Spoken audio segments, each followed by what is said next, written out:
Hi everyone. मैं उम्मीद करता हूँ आप सभी अच्छे होंगे और आपकी जो तैयारी है वो बेहतर तरीके से चल रही होगी।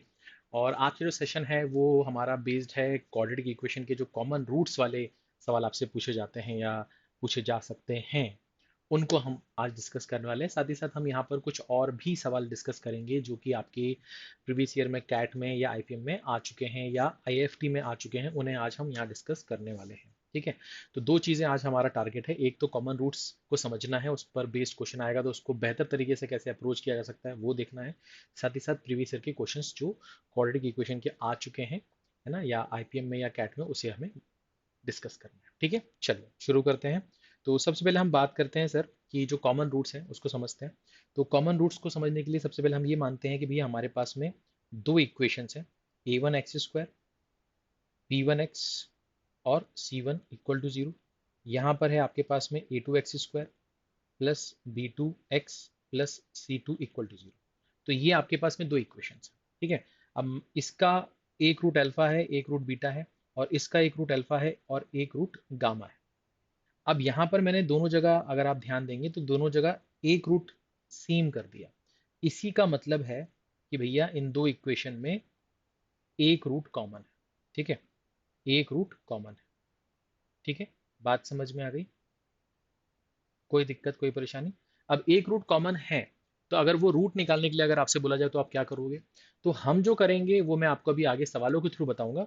बट एक्चुअली में किताबों में या आपको अगर किसी ने पढ़ाया हो तो वो आपको क्या बताते हैं वो डिस्कस कर लेते हैं। वहां से एक रिजल्ट भी आता है जो हो सकता है कभी इन फ्यूचर आपसे ऑब्जेक्टिव क्वेश्चन में पूछा जाए, तो वो डिस्कस करना जरूरी है। बट हम उसको यूज नहीं करेंगे, उस तरीके से हम रूट नहीं निकालेंगे। ठीक है ना।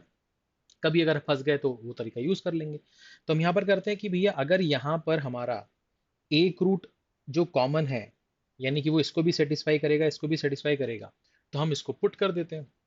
तो जब हम इसको पुट करेंगे यहाँ पर, तो ये क्या दिखाई देगा? A one alpha square b one alpha plus c one equal to zero. ये दिखाई देगा a two alpha square plus b two alpha plus c two equal to zero. अब यहाँ पर हम क्या कर सकते हैं कि यहाँ पर ये अल्फा स्क्वायर वाला टर्म आपको दिख रहा है, अल्फा वाला टर्म आपको दिख रहा है, और यहाँ पर ये कांस्टेंट टर्म दिख रहा है। तो हम यहाँ पर क्या लिखते हैं? अल्फा स्क्वायर, इसके नीचे कुछ लिखना है, फिर यहाँ पर लिखेंगे अल्फा, इसके नीचे कुछ लिखना है, और यहाँ पर लिखेंगे वन। ठीक है। अब अल्फा स्क्वायर के नीचे, अल्फा के नीचे, वन के नीचे आएगा क्या, वो कैसे पता चलेगा? तो यहाँ पर जो कॉफिशिएंट्स हैं उनको आप लिख लो। तो कॉफिशिएंट्स क्या है सर? ए वन है, बी वन है, सी वन है। इसको रिपीट कर दो एक बार, ए टू है, बी टू है, सी टू है। यहाँ पर ए टू, सॉरी, यहाँ पर आपका a one b one c one repeat होगा, है ना। तो a one b one c one, यहाँ पर क्या लिख दो आप? A two b two c two, और फिर इसको रिपीट कर दो, ए टू बी टू और सी टू। अब यहाँ पर आपको करना क्या है, ध्यान से समझने वाली बात यह है कि अगर आपको अल्फा स्क्वायर के नीचे कुछ लिखना है तो आप ये पहला वाला हटा दो, यहाँ पर इसको क्रॉस मल्टीप्लाई करो। तो ये क्या होगा सर? ये होगा sir B one C two minus ये वाला क्रॉस होगा, यानी कि बी टू सी वन। ठीक है सर। अगर आपको अल्फा के नीचे लिखना है तो इसको हटा दो, तो ये आ जाएगा सर सी वन ए टू माइनस होगा, क्या माइनस होगा? ये सी टू ए वन। ठीक है सर। अगर आपको वन के नीचे कुछ लिखना है तो आप इसको मल्टीप्लाई कर दो, तो ये क्या हो जाएगा सर आपका? A one B two minus ये क्या हो जाएगा सर आपका? ए टू बी वन। ठीक है, ये आपको एक रिलेशन मिल जाएगा। अब अगर आप इसको सॉल्व करोगे, अगर आप इसको सॉल्व करोगे, ठीक है, इसको सॉल्व करोगे, तो यहाँ पर आपको a one b one c one A two b two c two का एक रिलेशन मिल जाएगा। आप क्या कर सकते हो? पहले आप इन दोनों को बराबर कर दो। ठीक है, मैं क्या कहना चाह रहा हूँ, आप पहले इन दोनों को बराबर कर दो। तो जब आप इन दोनों को बराबर करोगे तो यहाँ से अल्फा की वैल्यू क्या मिलेगी आपको? C one A two minus c two a one. नीचे कितना आएगा आपका? A one B two minus A two B one. ठीक है, ये आ जाएगा। अब अगर हम यहाँ पर इसको बराबर कर दें, मान लीजिए इसको बराबर कर दें, तो यहाँ से अल्फा स्क्वायर की वैल्यू कितनी आ जाएगी सर? ये आ जाएगी sir B one C two minus B two C one. यहाँ पर क्या आ जाएगा sir? A one B two minus A two B one. अब यहाँ पर हमारे पास में अल्फा है, तो उस अल्फा का स्क्वायर कर दो और दोनों तरफ इक्वेट करके इसको सॉल्व कर लो, तो यहाँ पर a one b one c one A two b two c two का एक रिलेशन मिल जाएगा। अब बात ये आती है कि क्या हमें ये तरीका इस्तेमाल करना है रूट को निकालने के लिए? तो हम नहीं करेंगे। ठीक है, हम नहीं करेंगे। दूसरी चीज ये, आप जब ऑपरेट करोगे तो आपको आसान पड़ेगा, क्योंकि वहां पर तो a one b one c one की जगह कांस्टेंट वैल्यू होगी, तो वो सॉल्व होके, है ना, छोटा हो जाएगा। बट यहाँ पर तो आपको A1 B1 वेरिएबल दिख रहा है बहुत सारा, तो आपको लग रहा है बहुत बड़ा है ये, तो ऐसा नहीं है। बट अगर नंबर के साथ खेलोगे तो ये आसान लगेगा, बट हमें फिर भी ये इस्तेमाल नहीं करना। हमारे पास इससे भी एक बेटर अप्रोच है, जब हमें कॉमन रूट के सवाल आएंगे और हमें रूट निकालने के लिए कहा जाएगा तो। ठीक है, यहाँ तक समझ में आ गया कि ये चीज़ कैसे करनी है। ठीक है सर, ये चीज़ तो सर समझ में आ गई। और ये हो गई सर कॉमन रूट, यानी कि जब एक रूट कॉमन है। सर जब दो रूट कॉमन हो जाए तब क्या करेंगे? दो रूट कॉमन हो जाए तब क्या करेंगे? मैंने कहा दो रूट कॉमन हो जाएगा तो उस केस में कंडीशन क्या है वो देख लेते हैं पहले। तो मैंने कहा देखिए आपके पास फिर से इक्वेशन आ गई, A1 x² B1 x C1 equal to 0, A2 x² B2 x plus C2 equal to 0।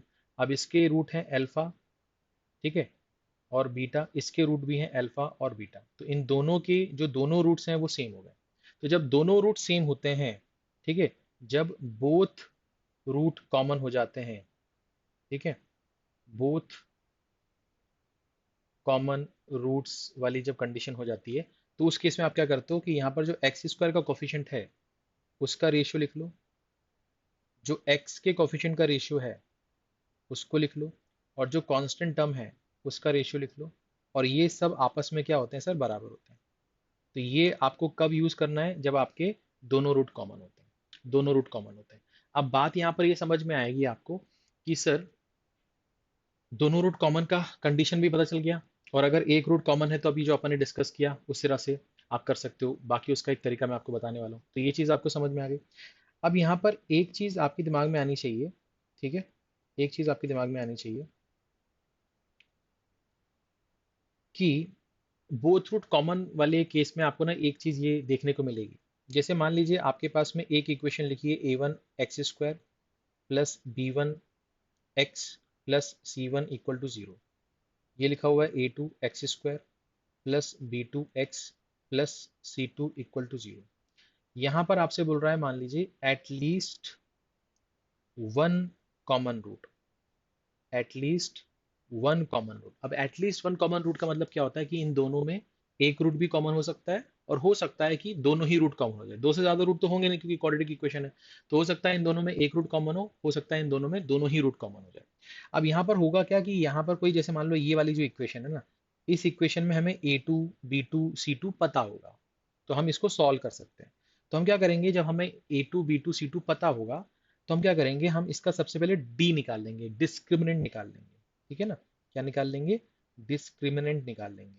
ठीक है, और वो निकालने के बाद में वो अगर नेगेटिव आ गया, वो अगर नेगेटिव आ गया तो इसका मतलब ये है कि भैया इसके जो रूट्स होंगे वो कौन से होंगे सर? इमेजनरी होंगे। वो कौन से होंगे सर? इमेजनरी होंगे। और अगर वो इमेजनरी होंगे तो वो p प्लस आई क्यू और p माइनस आई क्यू की फॉर्म के होंगे। अगर आपने क्वाड्रेटिक इक्वेशन नहीं देखा है तो देख लेना, पहला सेशन वहां पर ये सब डिस्कस किया है। यानी कि एक रूट अगर 2 + 3i होगा तो दूसरा 2 - 3i होगा। और ये हमेशा किस में आते हैं सर? पेयर्स में आते हैं। ठीक है, ये हमेशा क्या होते हैं? पेयर्स में आते हैं, ये एक दूसरे के कॉन्जुगेट पेयर्स हैं। ठीक है ना, तो ऐसा नहीं होगा कि एक 2 + 3i है, दूसरा 2 + 5i है, ऐसा नहीं होगा। ठीक है ना, वो 2 + 3i है तो यहाँ 2 और 3 यूज हुआ तो उधर भी 2 और 3 यूज होगा, बस आई वाला जो है कोफिशिएंट वो एक बार पॉजिटिव होगा एक बार नेगेटिव होगा, जैसे यहाँ पर प्लस है और यहाँ पर माइनस, ऐसा होता है। अच्छा, तो अब अगर मैं बोलता हूँ कि इसके जो रूट्स हैं वो इमेजनरी हैं, और वो रूट क्या है सर? 2 + 3i और 2 - 3i है, और वो बोल रहा था कि इन दोनों में एक रूट तो कम से कम कॉमन है। तो मैंने कहा सर मान लेते हैं ये वाला रूट जो है ना ये कॉमन है जो दोनों में है, तो अगर इसका एक रूट ये है तो बाय डिफॉल्ट दूसरा रूट भी ये होगा। अच्छा हाँ, क्योंकि अगर 2 + 3i है तो दूसरा उसका कॉन्जुगेट पेयर क्या होगा? 2 - 3i होगा। इस केस में क्या हो गया कि फिर दोनों ही इक्वेशन के बोथ रूट्स क्या हो गए सर? आपके कॉमन हो गए। ये बात समझ में आ गई? बोथ रूट्स क्या हो गए सर? कॉमन हो गए। तो कभी भी दो क्वाड्रेटिक इक्वेशन दे और एटलीस्ट शब्द इस्तेमाल करे, और दोनों क्वाड्रेटिक इक्वेशन में से एक में जो है ए बी सी के टर्म्स रहे, एक में आपके कांस्टेंट टर्म्स रहे, आपको पता हो x² x और कांस्टेंट टर्म की वैल्यू पता हो, तो आप जिसकी वैल्यू पता है उसको सॉल्व करना। कैसे सॉल्व करना? उसका डी निकालना। डी अगर उसका नेगेटिव आ रहा है इसका मतलब उसके इमेजिनरी रूट है, यानी कि अगर इन दोनों में से कोई भी एक रूट उधर कॉमन हुआ दूसरे के साथ में, तो बाय डिफॉल्ट उसका दूसरा रूट भी इसके साथ कॉमन हो जाएगा। यानी कि इस केस में दोनों ही इक्वेशन के दोनों ही रूट्स कॉमन हो जाएंगे। और अगर दोनों ही रूट्स कॉमन हो गए तो फिर हमारी कंडीशन क्या है कि एक्स स्क्वायर का जो कॉफिशिएंट है, एक्स का जो कॉफिशिएंट है और जो कांस्टेंट टर्म है, उनका रेशियो आपस में क्या हो जाएगा, बराबर हो जाएगा। तो यहाँ पर जो भी कांस्टेंट वैल्यू आपको नहीं पता होगी, है ना, वो आप निकाल सकते हो। जैसे इस वाले इक्वेशन में अगर ए बी सी यूज हुआ है तो आप उस ए बी सी की वैल्यू निकाल सकते हो, या उनके बीच में कुछ रिलेशन है वो निकाल सकते हो। ठीक है, ये चीज़ क्लियर होगी, ये बात समझ में आ गई। ठीक है, अब अपन क्या करते हैं, इसके ऊपर कुछ क्वेश्चंस लगाते हैं। बिल्कुल बेसिक क्वेश्चन से मैं स्टार्टिंग कर रहा हूँ। तो जैसे आपके सामने ये आ गया कि if one of the roots of the equation is same as the root of the other equation, find the value or values of p। तो आपसे बोल रहा है भैया एक इक्वेशन आपके पास में ये है, एक इक्वेशन आपके पास ये है। आपसे बोल रहा है कि इस इक्वेशन का एक रूट जो है वो दूसरे से क्या है सर, कॉमन है। आपसे p की वैल्यूज क्या क्या हो सकती हैं वो निकालने के लिए बोल रहा है। तो इसको कैसे अप्रोच करेंगे सर, इसको कैसे अप्रोच करेंगे, ध्यान से देखते हैं। ठीक है, ध्यान से देखते हैं। तो इसको मैं थोड़ा सा छोटा कर देता हूँ, तो मुझे लगता है ये आपको दिखाई देगा। ठीक है, तो इसको यहाँ शिफ्ट करते हैं। अब अपन बात करते हैं सर कि हमारे पास जो इक्वेशन है वो है एक्स स्क्वायर माइनस का 2x माइनस का 15 इक्वल टू 0। और एक इक्वेशन आपके पास है एक्स स्क्वायर माइनस का 10x plus P equal to 0। अब यहाँ तो p की वैल्यू निकालनी ही है, बट यहाँ पर आप देख रहे हो एक्स स्क्वायर का कोफिशिएंट 1 है, यहाँ पर x का कोफिशिएंट -2 है, कांस्टेंट है -15, यहाँ तो सब कुछ पता है। तो यहाँ पर हम क्या करेंगे, यहाँ पर हम इसके रूट्स निकालने की कोशिश करेंगे। जब हम इसके रूट्स निकालेंगे तो हमें दिख रहा है यार कि -5 और +3 इसको सेटिस्फाई करेगा, क्योंकि -5 +3 करने पे क्या आ जाएगा सर, -2 आ जाएगा, और मल्टीप्लाई करने पे माइनस का 15 आ जाएगा। तो इसके जो रूट्स होंगे वो क्या होंगे, इसके जो रूट्स होंगे वो एक्चुअली में +5 और -3 हो जाएगा, है ना। साइन चेंज कर देते हैं यहाँ पर। तो अगर इसका एक रूट 5 है और एक रूट -3 है, तो या तो ये रूट कॉमन होगा या तो ये रूट कॉमन होगा। तो हमने बोला कि अगर हम x की वैल्यू 5 ले लें तो ये क्या बन जाएगा sir, 25 -50 plus p equal to 0। तो यहाँ से p की वैल्यू कितनी आएगी सर, 25। यहाँ से p की वैल्यू कितनी आएगी सर, 25। और अगर हम x की वैल्यू -3 ले लें तो यहाँ पर कितना होगा sir, 9 plus 30 plus p equal to 0। तो p की वैल्यू कितनी आएगी सर, माइनस का 39। तो यहाँ पर जो पॉसिबल वैल्यूज हैं p की वो कितनी है, 25 और माइनस का 30। ठीक है, बात समझ में आई, कोई दिक्कत कोई परेशानी नहीं। अच्छा, एक बच्चे को डाउट ये आ रहा होगा कि सर आपने बोला था कि आपके पास में अगर दो इक्वेशंस हैं, है ना, एक में कोई कांस्टेंट टर्म यूज हुआ है जिसकी वैल्यू आपको निकालनी है, और एक में आपको जो कोफिशिएंट्स है उनकी वैल्यू पता है, तो आप उसका हमेशा पहले डी निकाल लो।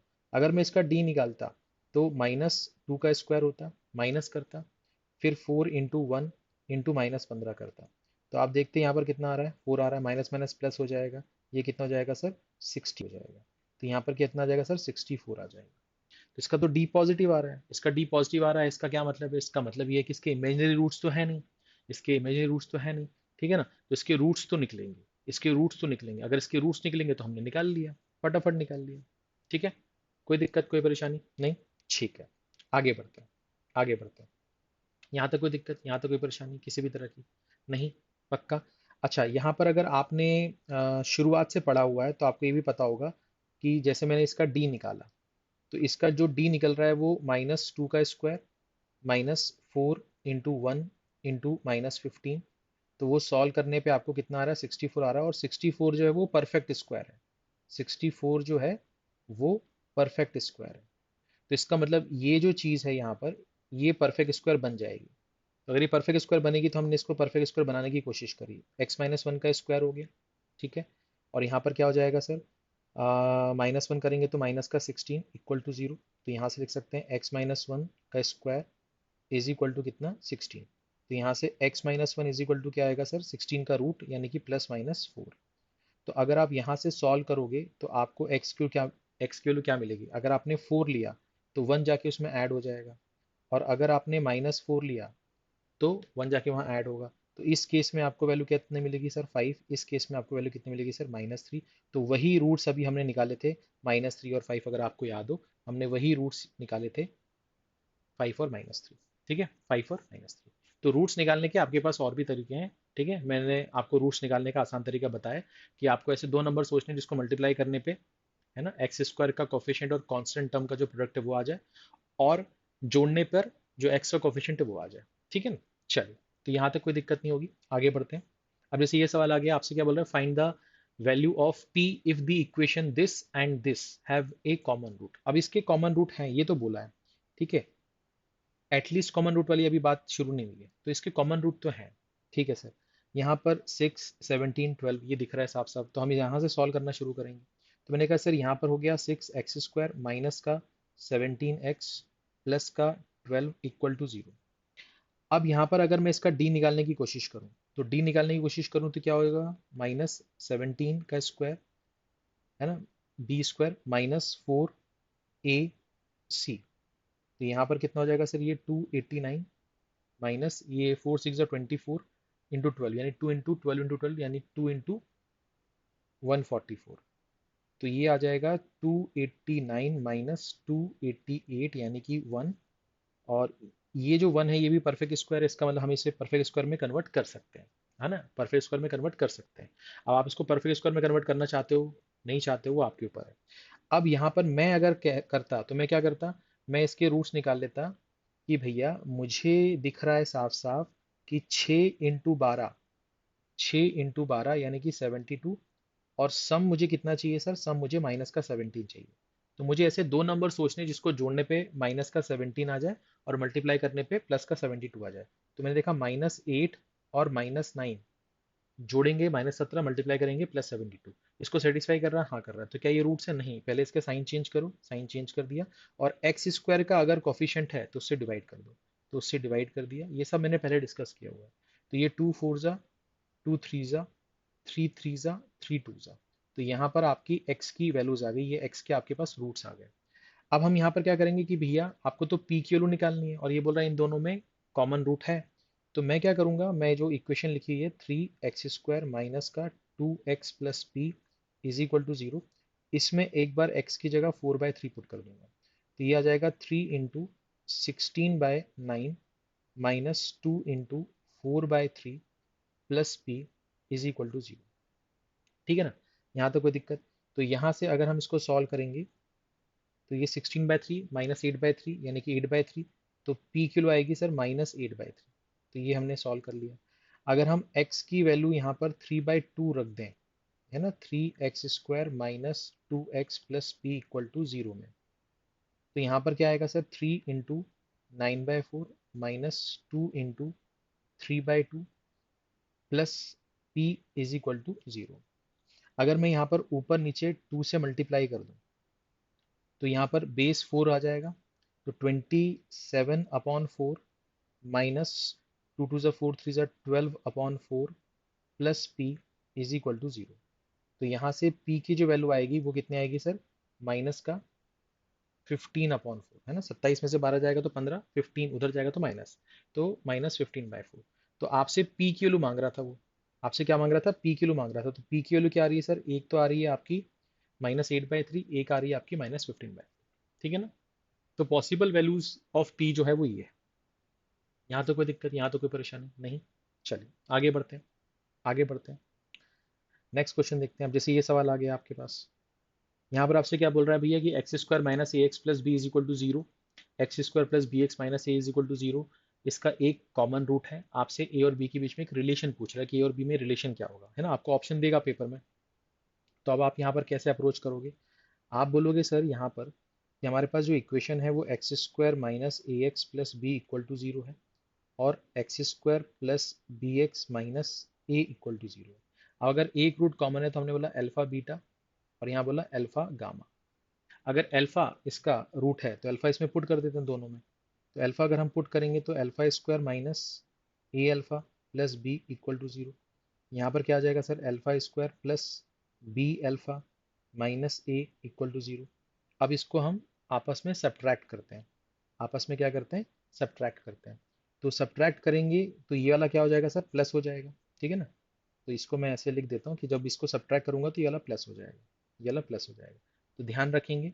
तो मैंने कहा सर यहाँ से ये आपका अल्फा अल्फा कट जाएगा, मतलब अल्फा स्क्वायर कट जाएगा। तो यहाँ पर कितना आएगा sir, B minus A times of alpha, यहाँ पर आ जाएगा sir A plus B is equal to 0। तो अच्छा, यहाँ पर माइनस साइन कॉमन ले लेंगे तो ये प्लस हो जाएगा। ठीक है ना, यहाँ भी माइनस है। तो यहाँ पर मुझे दिख रहा है कि भैया B plus A times of alpha जो है वो ए प्लस बी के बराबर है, यानी कि अल्फा की वैल्यू जो है वो 1 है। अल्फा की जो वैल्यू है वो कितनी है सर? 1 है। अगर अल्फा की वैल्यू 1 है तो अल्फा तो रूट था इसका, तो हम इसमें पुट कर देते हैं। तो अगर हम X square minus A X plus B is equal to zero में अल्फा की वैल्यू 1 पुट कर दें, यानी एक्स की जगह 1 पुट कर दें, तो 1 minus A plus B equal to zero. तो यहाँ पर ए और बी में एक रिलेशन जो वो पूछ रहा था वो आ जाएगा। तो 1 minus A plus B is equal to zero, या ए प्लस उसको इस तरफ भी भेज सकते हैं, है ना? तो a minus b is equal to 1, ऐसा भी हो सकता है। हो सकता है आपको रिलेशन ये दे दे। ठीक है, बात समझ में आ रही है? कोई दिक्कत, कोई परेशानी किसी भी तरह की नहीं? क्लियर है? यहाँ तक कोई परेशानी किसी भी तरह की नहीं? ठीक है सर। जैसे अब यहाँ पर आपसे क्या बोल रहा है, यहाँ पर आपसे बोल रहा है कि दो इक्वेशन है, X square plus B x plus A C is equal to zero, x square plus C x plus A B is equal to zero. One common root है, आपसे ए बी सी में रिलेशन पूछ रहा है। दूसरा, रिमेनिंग रूट्स जो हैं वो पूछ रहा है। और फिर पूछ रहा है कि जो रिमेनिंग रूट्स हैं उससे अगर हम कोई क्वाड्रेटिक इक्वेशन बनाए तो वो क्या बनेगी। ठीक है, तो अच्छा सवाल है। क्या करेंगे ध्यान से देखो, क्या करेंगे ध्यान से देखो। ठीक है, ध्यान से देखना आप। इसको थोड़ा सा हमने छोटा कर दिया, यहाँ रख दिया। ठीक है, अब यहाँ पर हम क्या क्या कर सकते हैं, देखिए सर। यहाँ पर हमारे पास जो इक्वेशन है वो कितनी है sir? X square plus B x plus A C is equal to zero. इसका एक रूट है अल्फा और ये बीटा हो गया। ये हो गया sir x square plus C x plus A B is equal to zero. इसका रूट है अल्फा और ये हो गया सर आपका गामा। आपको बीटा और गामा भी निकालना है। ठीक है, आपको बीटा और गामा भी निकालना है, और बीटा और गामा से आपको एक नई इक्वेशन भी बनानी है, और आपको ए बी सी में एक रिलेशन भी बताना है। ठीक है सर। अगर एक रूट कॉमन है, अगर एक रूट कॉमन है तो हम उसको पुट कर देते हैं।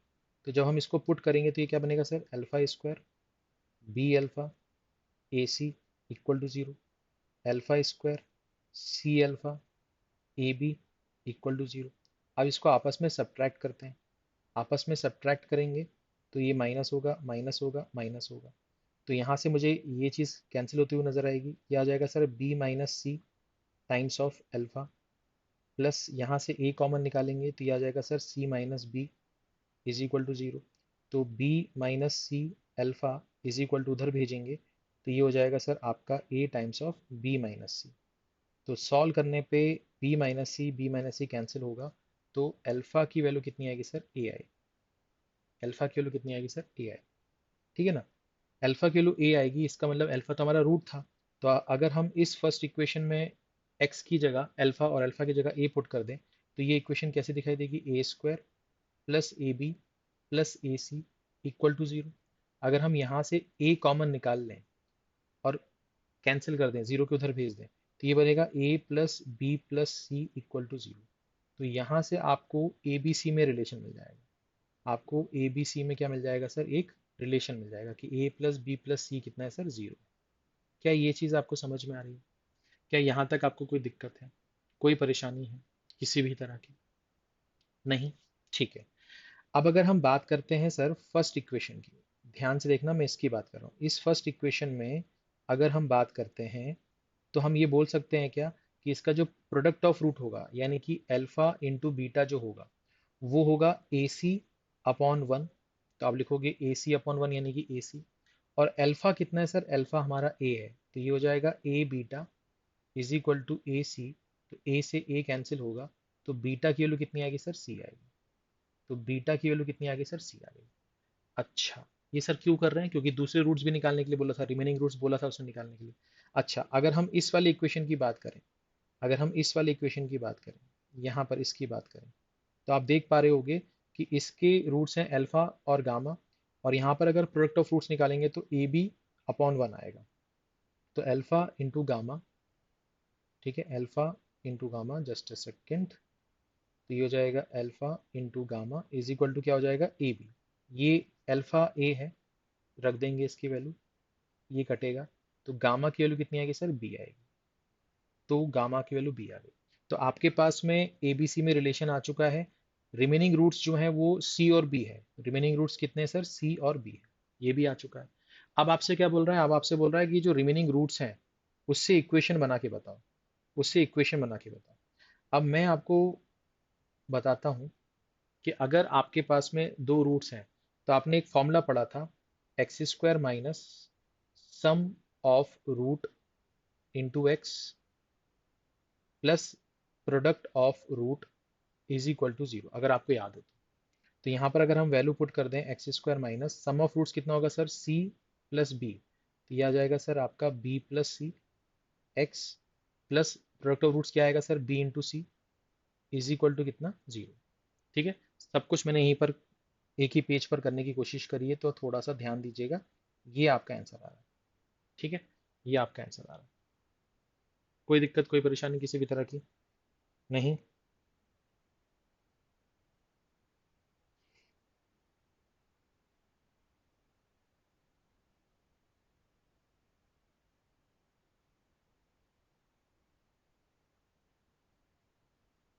ठीक है भाई, आगे बढ़ सकते हैं।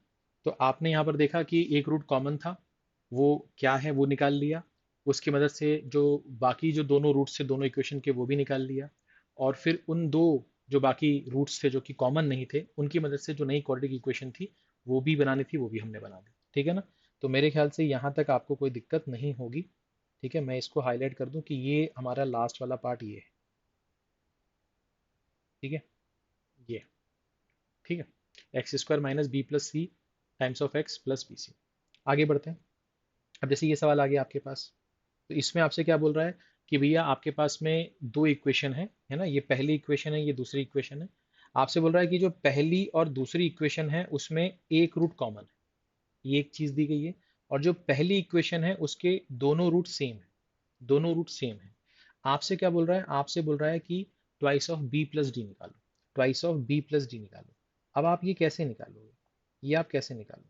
ठीक है, मैं उम्मीद कर रहा हूँ आपको सवाल समझ में आ गया होगा। सवाल एक बार मैं फिर से रिपीट कर देता हूँ कि भैया आपको जो दो इक्वेशंस दी गई हैं उस दो इक्वेशंस में इसके जो रूट्स हैं, अगर वो अल्फा है तो इसका रूट भी एक अल्फा होगा। बट जो पहली इक्वेशन है उसके दोनों रूट सेम है, तो इसका रूट क्या हो जाएगा, अल्फा अल्फा, इसका रूट हो जाएगा अल्फा बीटा, ऐसा कुछ हो रहा है। ठीक है सर, अब क्या करेंगे सर, आपको twice of B plus D निकालना है, आपको twice of B plus D निकालना है। तो मैंने लिखा सर यहाँ पर इक्वेशन क्या है, X square minus A X plus B is equal to zero.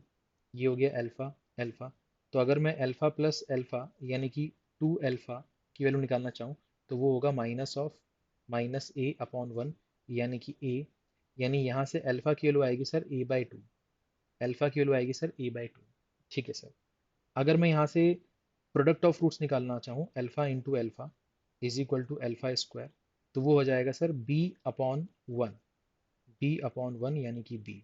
तो यहाँ से अल्फा स्क्वायर की वैल्यू आ जाएगी सर बी, अल्फा स्क्वायर की वैल्यू आ जाएगी सर बी। यहाँ तो कोई दिक्कत, यहाँ तो कोई परेशानी नहीं? पक्का? पक्का। अब अगर मैं बोलता हूँ कि सर अल्फा इसका रूट है तो इसमें पुट कर दो, तो alpha square minus A alpha plus B is equal to zero. ये आ गया आपके पास, है ना, ये आ गया आपके पास। या आप इसको दूसरे वाले में पुट कर दो, क्योंकि ये तो आपने पहले वाले से निकाल ही लिया। दूसरे वाली इक्वेशन कितनी है sir, x square minus C x plus D equal to zero. इसके जो रूट्स हैं वो अल्फा और बीटा है, तो अगर इसका रूट अल्फा है तो अल्फा पुट कर दो, alpha square minus C alpha plus D equal to zero. अब यहाँ पर थोड़ा सा आपको दिमाग लगाना है कि अल्फा स्क्वायर की जगह मैं बी पुट कर दूंगा, क्योंकि मुझे बी और डी में रिलेशन निकालना है। माइनस सी, अल्फा की जगह मैं ए बाई टू पुट कर दूंगा, तो ये होगा a by two plus D equal to zero. तो यहाँ से बी प्लस डी जो है वो ए सी बाई टू आएगा, या टू को मैं इधर भेज दूँ तो बी प्लस डी का जो ट्वाइस होगा वो ए सी के बराबर होगा। तो यहाँ पर जो हमसे पूछ रहा था वो कितना होगा सर, ए सी होगा। ये जो हमसे पूछ रहा था ये क्या होगा सर, ए सी होगा। कोई दिक्कत यहाँ पर, कोई परेशानी किसी भी तरह की नहीं? क्लियर है? तो कॉमन रूट्स आपके दिमाग में बैठाने के लिए मैंने इतने सारे सवाल लिए हैं, है ना। कुछ और सवाल हैं उसके ऊपर, उसके बाद फिर अपन प्रीवियस ईयर के क्वेश्चंस देखने वाले हैं जो कि अलग अलग टाइप के सवाल हैं। ठीक है ना? यहाँ तो कोई दिक्कत है भाई किसी बच्चे को नहीं? आगे बढ़े, चल आगे बढ़ते हैं। अब जैसे ये सवाल आ गया कि भैया a x square plus B x plus C is equal to zero, x square plus x plus one is equal to zero, at least one root common, a b c real है। आपसे बोल रहा है ए बी सी में relation क्या है, ए b सी में relation क्या है।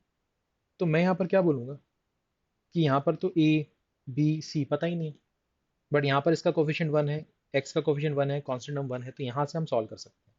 तो हमने बोला X square plus x plus one equal to zero का अगर मैं डी निकालने की कोशिश करूँ तो 1 का स्क्वायर माइनस 4 इंटू वन तो ये साफ साफ दिख रहा है कि -3 आ रहा है, यानी कि लेस देन जीरो। इसका मतलब ये हो गया कि अगर डी नेगेटिव है, अगर डी नेगेटिव है तो इसका मतलब इसके जो रूट्स होंगे वो क्या होंगे सर, इमेजनरी होंगे।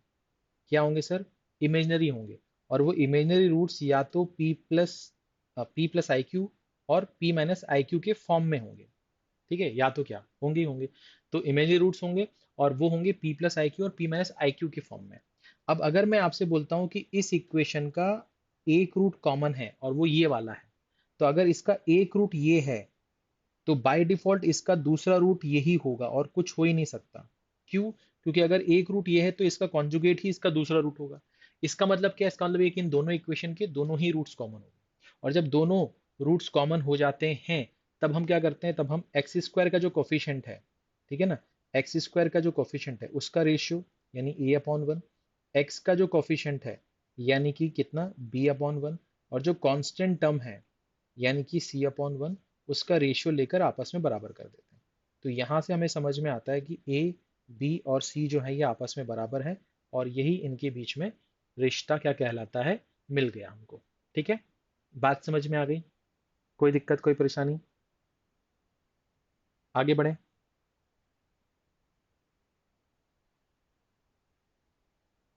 ठीक है ना, मैंने आपको बताया था कि अगर आपके पास दो इक्वेशन दी हो और एटलीस्ट शब्द इस्तेमाल हो रहा हो तो उसमें एक इक्वेशन के साथ आप खेल सकते हो, जो कि इसमें x square plus x plus one है। इसका डी निकाल के देखो, इसका डी नेगेटिव आ रहा है, इसका मतलब इसके रूट्स इमेजनरी हैं।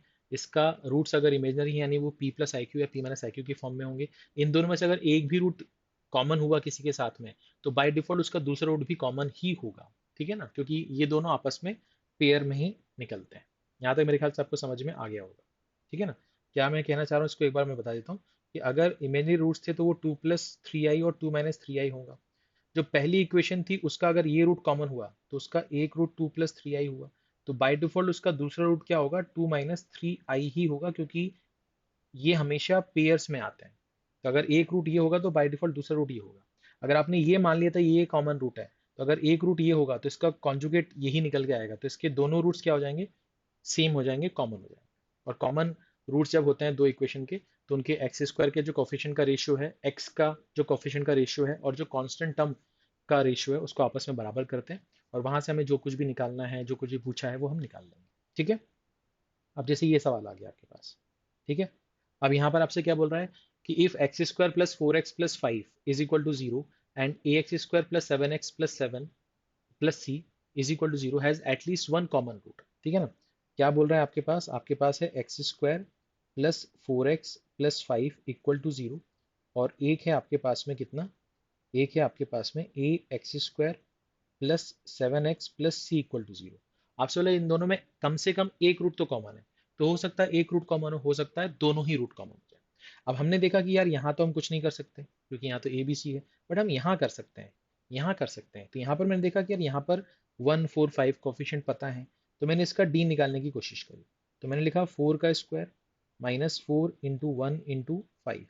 तो ये तो दिख रहा है साफ साफ कि 16 - 20, यानी कि इसका नेगेटिव आ रहा है। इसका मतलब इस इक्वेशन के जो रूट्स होंगे वो क्या होंगे सर, इमेजनरी होंगे। इमेजनरी रूट्स होंगे तो इसका जो रूट होगा वो p प्लस आई क्यू और p माइनस आई क्यू के फॉर्म में होगा। अगर ये वाला रूट हम मान लेते हैं कि इसके साथ कॉमन है तो बाय डिफॉल्ट इसका दूसरा रूट भी यही होगा, यानी इन दोनों के दोनों ही रूट्स कॉमन हो जाएंगे। अगर इन दोनों के दोनों ही रूट्स कॉमन हो जाएंगे तो सर आपने बताया था कि एक्स स्क्वायर का जो कॉफिशिएंट है, एक्स का जो कॉफिशिएंट है और जो कांस्टेंट है उसका रेशियो आप ले सकते हो। तो मैंने कहा कि यहाँ पर हम लिखेंगे a अपॉन वन, यहाँ लिखेंगे अपन 7/4, यहाँ लिखेंगे अपन c/5। इसका रेशियो आपस में बराबर हो जाएगा। अगर मैं इन दोनों को बराबर करूंगा तो a की वैल्यू आएगी सर 7/4। अगर मैं इन दोनों को बराबर करूंगा तो c की वैल्यू आएगी सर 35/4। ठीक है, 35/4। और आपको चाहिए c - a यानी कि 35/4 - 7/4। तो बेस सेम है, तो 35 माइनस 7 हो जाएगा, जो कि 28 आएगा। तो 28/4 विच इज इक्वल टू कितना, 7। तो आपका जो आंसर आएगा वो कितना आएगा सर, 7 आएगा। ठीक है, कोई दिक्कत कोई परेशानी किसी भी तरह की नहीं, पक्का क्लियर है। चलिए फटाफट आगे बढ़ेंगे ना, आपके पास ऑप्शन है, आप इसको पॉज करके या है ना स्पीड कम करके भी देख सकते हो। आगे बढ़ते हैं, नेक्स्ट क्वेश्चन पर आते हैं। अब जैसे यहाँ पर सवाल आ गया, यहाँ पर आपसे क्या बोल रहा है कि भैया a x square plus B x plus C is equal to zero and 7x² plus 24x plus 25 is equal to zero has at least one common root. तो एक कॉमन रूट है, कम से कम हो सकता है दोनों ही रूट कॉमन हो जाए। ए बी सी जो है वो साइड्स हैं ट्राइंगल की, तो ये आपको बताया है कि ए बी सी में क्या रिलेशन है, कि वो ट्राइंगल की साइड्स हैं। आपसे सी का जो है एंगल की वैल्यू पूछी है ना, एंगल सी की जो वैल्यू है वो पूछी है। तो यहाँ पर आपने बोला कि यार मेरे पास जो एक इक्वेशन है वो है a x square plus B x plus c equal to zero, और दूसरी इक्वेशन है यहाँ पर 7x² 24x plus 25 equal to zero. इसका डी निकालेंगे तो ये आ जाएगा सर 24 का स्क्वायर माइनस 4 इंटू 7 इंटू 25। तो मुझे साफ साफ दिख रहा है कि ये आपका नेगेटिव आ रहा है ना, ये आपका कितना आ रहा है सर, नेगेटिव आ रहा है। 24 का स्क्वायर माइनस 700 हो रहा है ना, तो ये नेगेटिव आ रहा है। अगर ये नेगेटिव आ रहा है तो इसका मतलब इसके रूट्स जो होंगे ये क्या होंगे सर, इमेजनरी होंगे। इसके अगर रूट्स इमेजनरी हो गए तो वो p प्लस आई क्यू और p माइनस आई क्यू के फॉर्म में होंगे। अगर ये वाला रूट इसका रूट है तो बाय डिफॉल्ट इसका दूसरा root p minus i q ही होगा। तो इन दोनों के दोनों ही रूट्स क्या हो गए, सेम हो गए। अगर सेम हो गए तो हम क्या कर सकते हैं, एक्स स्क्वायर का जो कोफिशिएंट है, तो हमने देखा कि एक्स स्क्वायर का जो कोफिशिएंट यहाँ पर और यहाँ पर उसका रेशियो ले लिया, तो वो कितना आएगा सर, a/7। एक्स का रेशियो यहाँ पर लेंगे तो ये हो जाएगा सर कितना, b/24। और अगर हम कांस्टेंट टर्म देखेंगे तो c/25, तो ये हो जाएगा c/25। ये आपस में क्या होगा, बराबर होगा। अगर मैं इसको k के बराबर ले लूँ तो मुझे a की वैल्यू मिलेगी 7k, b की वैल्यू मिलेगी 24k और c की वैल्यू मिलेगी मुझे 25k। अच्छा ए बी सी मुझे मालूम है कि वो ट्राइंगल की साइड्स हैं। तो अगर मैं यहाँ पर a² प्लस b² की वैल्यू निकालूं तो वो कितना आएगा सर, 7k का स्क्वायर, यह आ जाएगा सर 24k का स्क्वायर इज इक्वल टू ये कितना आ जाएगा सर आपका 49k² और ये हो जाएगा सर 576k²। तो इसको अगर हम जोड़ेंगे तो ये 625k² हो जाएगा, जो कि 25k² के बराबर है, यानी कि c² के बराबर है। तो यहाँ से समझ में आ रहा है कि a² b² जो है वो c² के बराबर है। तो अगर a² b² c² के बराबर है, इसका मतलब ट्राइंगल जो है वो राइट एंगल ट्राइंगल है। ट्राइंगल जो है वो राइट एंगल ट्राइंगल है। और राइट एंगल ट्राइंगल में सी के नीचे क्या लिखा है, 25 लिखा है, यानी कि सबसे बड़ी साइड जो है ना, सबसे बड़ी साइड जो है वो सी है। और सी के सामने जो एंगल होगा वो कितना होगा सर, 90 डिग्री होगा, 90 डिग्री होगा।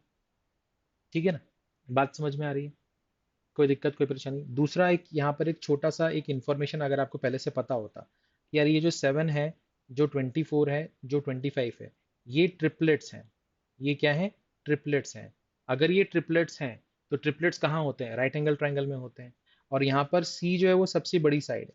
सी अगर सबसे बड़ी साइड है और ट्राइंगल राइट एंगल ट्राइंगल है, तो राइट एंगल ट्राइंगल में सबसे बड़ी साइड के सामने वाला जो एंगल होता है वो क्या होता है, 90 डिग्री होता है ना। 90 डिग्री से बड़ा एंगल तो हो नहीं सकता राइट एंगल ट्राइंगल में। ठीक है ना, बात समझ में आ गई। तो आप यहाँ पर इस तरह से भी इसको अप्रोच कर सकते हैं। ठीक है, चलिए आगे बढ़ते हैं, नेक्स्ट क्वेश्चन पर आते हैं। अब जैसे यहाँ पर सवाल में लिखा है the number of roots common between the two equation this and this is. Option है आपके पास 0 1 2 3। आपसे बोला इन दोनों इक्वेशन में कितने कॉमन रूट्स हैं, नंबर ऑफ कॉमन रूट्स आपको बताने हैं। तो मैं यहाँ पर क्या बोलूंगा कि भैया यहाँ पर लिखा हुआ है x³ plus 3x² plus 4x plus 7 equal to 0। यहाँ पर लिखा हुआ है x³ plus 2x² plus 7x plus 5 equal to 0। इसका रूट है अल्फा, अल्फा यहाँ पर है बीटा, यहाँ पर है गामा। ठीक है, अब यहाँ पर नंबर ऑफ कॉमन रूट बोला है तो मैं मान लेता हूँ कम से कम एक रूट तो कॉमन होगा, है ना, एक रूट तो कॉमन होगा। यहाँ पर अपन मान लेते हैं थीटा है, यहाँ पर हम मान लेते हैं कि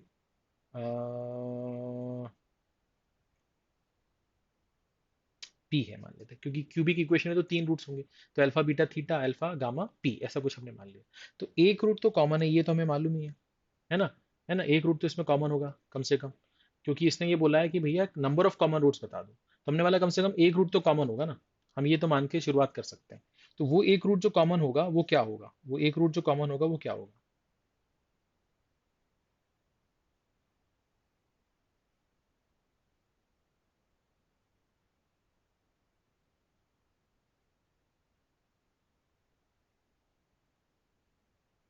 अब इस सवाल को करते हैं।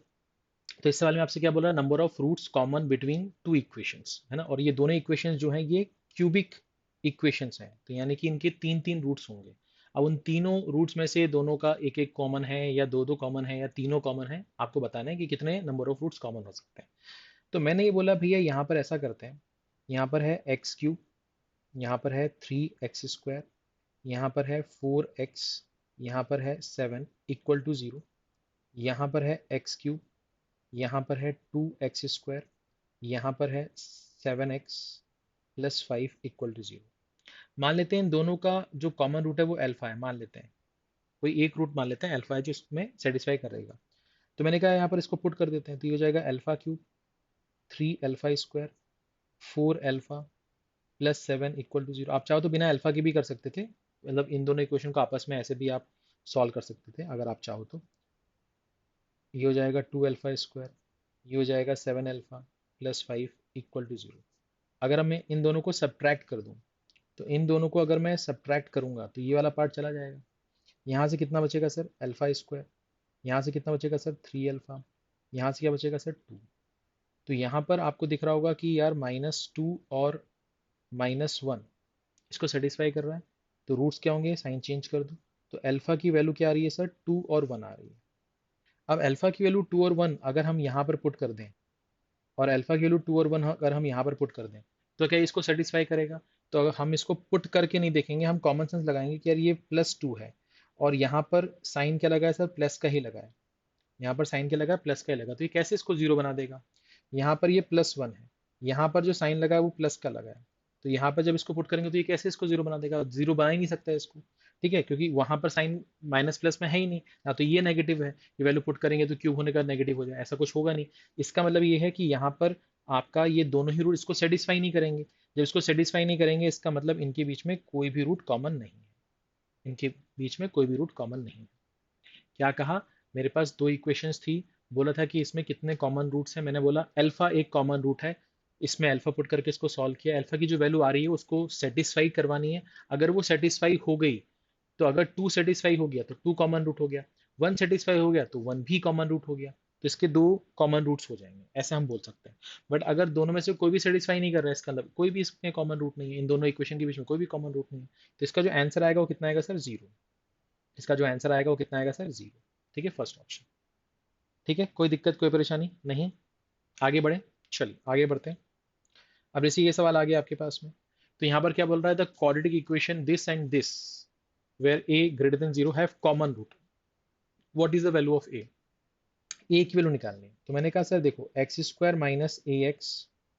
21 = 0, x² - 3ax + 35 = 0। इसमें बोल रहा है कॉमन रूट है, तो मैंने इन दोनों का कॉमन रूट मान लिया अल्फा है। ठीक है, ये मेरा कॉमन रूट है, ये मैंने मान लिया। ठीक है, तो अगर अल्फा इसमें पुट करेंगे तो क्या होगा, अल्फा² - a अल्फा - 21 = 0। ये हो जाएगा सर अल्फा² - 3a अल्फा + 35 = 0।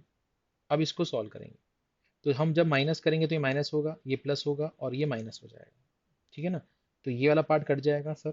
ठीक है, ये क्या हो जाएगा सर, ये हो जाएगा सर आपका 2a अल्फा। ठीक है, और ये हो जाएगा सर माइनस का 56 = 0। तो यहाँ से अल्फा की जो वैल्यू आएगी सर वो 28/a आएगी, 28/a आएगी।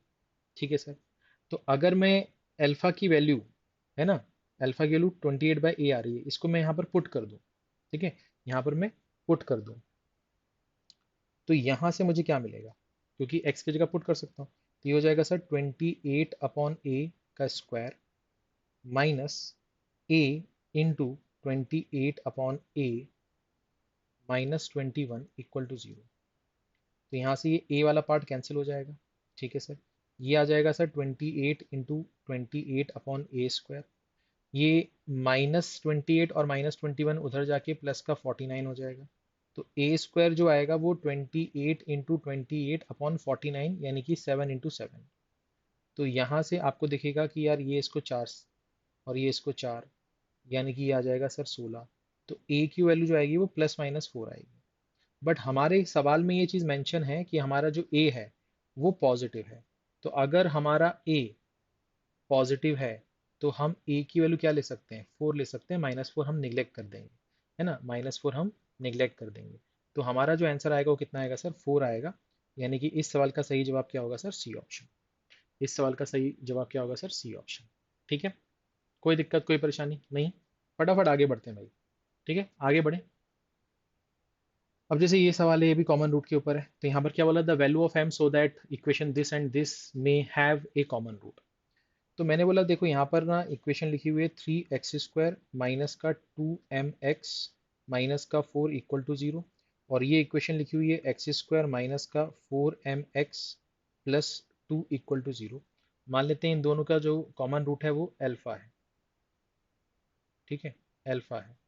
तो अगर हम अल्फा पुट करेंगे तो 3α² माइनस का 2m alpha minus 4 equal to 0। इसमें पुट करेंगे तो ये हो जाएगा sir α² minus 4m alpha plus 2 equal to 0। इस वाली इक्वेशन में अगर हम 3 से मल्टीप्लाई कर दें तो ये बनेगा 3α² minus 12m alpha plus 6 equal to 0। अब यहाँ पर ये जो इक्वेशन आपने बनाई है ये वाली, ठीक है, और ये जो इक्वेशन है यहाँ पर, ठीक है, इन दोनों इक्वेशन को अगर हम आपस में सब्ट्रैक्ट कर दें तो ये 3α² चला जाएगा। सब्ट्रैक्ट करेंगे तो ये आ जाएगा सर 10m अल्फा। ठीक है ना, सब्ट्रैक्ट करेंगे तो ये आ जाएगा इतना, और ये आ जाएगा माइनस का 10 इक्वल टू 0। तो यहाँ से मैं ये बोल सकता हूँ कि m alpha is equal to कितना आएगा सर, 1। यानी अल्फा आ जाएगा 1/m। अल्फा आ जाएगा 1/m। ठीक है, अगर अल्फा 1/m है तो इन दोनों में से किसी भी इक्वेशन को सेटिस्फाई करेगा वो। तो हमने क्या किया, सेकंड वाले में, मतलब कि इस वाले में हमने पुट कर दिया, इस वाले में हमने पुट कर दिया।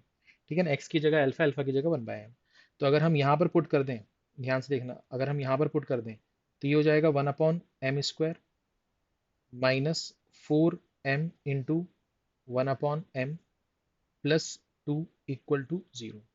तो 1/m², यहाँ से ये m और ये m कैंसिल होगा तो -4, ये -2 इक्वल टू 0 हो जाएगा। तो 1/m² जो है वो 2 के बराबर आएगा। यानी कि m² जो है वो 1/2 के बराबर आएगा। यानी कि m जो है वो 1/√2 प्लस माइनस के बराबर आएगा। ठीक है, जो आपका m है वो 1/√2 प्लस माइनस के बराबर आएगा। तो यहाँ पर हमने देखा कि ये तो नीचे √3 है, ये नीचे 2 है, यहाँ भी नीचे 2 है, यहाँ पर से 1/√2 दिख रहा है। ठीक है, तो हो सकता है यहाँ पर प्लस माइनस साइन भी लगा देता हूँ, बट अगर आपको सिर्फ एक रूट मिल रहा है तो आपका वही आंसर हो जाएगा, 1/√2 यहाँ पर इसका आंसर हो जाएगा। ठीक है ना, कोई दिक्कत कोई परेशानी किसी भी तरह की नहीं। ठीक है, हाँ, आपने देखा होगा वो जो मैंने अल्फा² के नीचे, अल्फा के नीचे 1 के नीचे वाला जो रूल था वो मैं यूज़ नहीं कर रहा हूँ। कॉमन रूट के ही क्वेश्चन कर रहे हैं, बट हमें वो कॉमन रूट निकालने का तरीका हम अलग तरीके से सॉल्व कर रहे हैं। ठीक है ना, चलिए। अब यहाँ पर ये स्पेशल पैटर्न है, इसको देखें कि यहाँ पर लिखा हुआ है b-c, यहाँ लिखा हुआ है c-a, यहाँ लिखा हुआ है a-b। यानी कि यहाँ पर ये आप इसको बोल सकते हो साइक्लिक इक्वेशन। ठीक है ना, साइक्लिक इक्वेशन। तो यहाँ पर जो x² और जो कॉन्स्टेंट टर्म है, इनके जो कोफिशिएंट्स हैं ये साइकिल में चल रहे हैं, है ना, साइकिल में चल रहे हैं। तो b-c, c-a, a-b ना, तो यहाँ सी पे खत्म होता है, यहाँ पर सी से शुरू हुआ, यहाँ ए पे खत्म होता है, यहाँ पर ए से शुरू हुआ, तो यहाँ पर ये ऐसा हो गया। तो जब भी साइक्लिक इक्वेशन होती है तो x इज इक्वल टू 1 जो होता है वो उसका रूट होता है। x इज इक्वल टू 1 जो होता है वो उसका रूट होता है। अगर आप x की जगह 1 रखोगे, अगर आप इस इक्वेशन में ध्यान से देखो, अगर आप इस इक्वेशन में x की जगह 1 रखोगे तो ये बनेगा b-c, ये बनेगा c-a, और ये बनेगा a-b। तो जब आप इसको ऐड करोगे तो ये आपको 0 ही देने वाला है। यानी x इज इक्वल टू 1 इसको सेटिस्फाई कर रहा है। अगर x इज इक्वल टू 1 इसको सेटिस्फाई कर रहा है, इसका मतलब 1 इसका रूट है। ठीक है ना, 1 इसका रूट है। अब सवाल पे आ जाते हैं। आपसे क्या बोल रहा है, आपसे बोल रहा है कि ये जो इक्वेशन है और ये जो इक्वेशन है have both the roots common, दोनों ही रूट्स कॉमन है, दोनों ही रूट्स कॉमन है।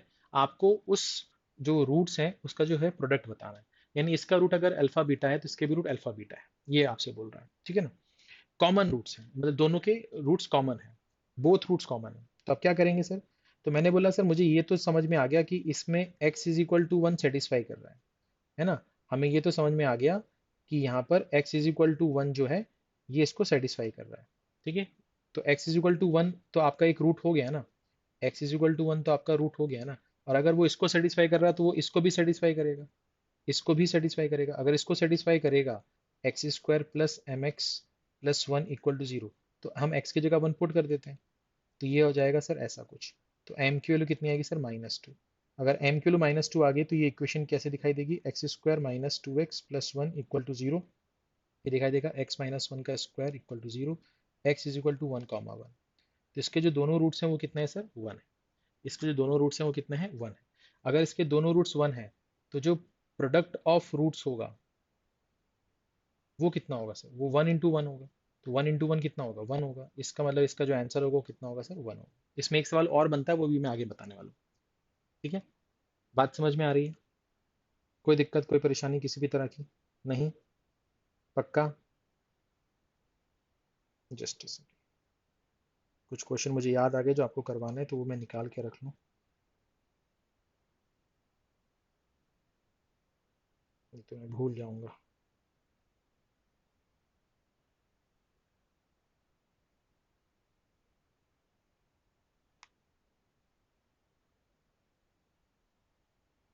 ठीक है, यहाँ तो कोई दिक्कत। तो भैया दो इक्वेशन दी गई थी, दोनों के जो बोथ रूट्स हैं वो कॉमन है।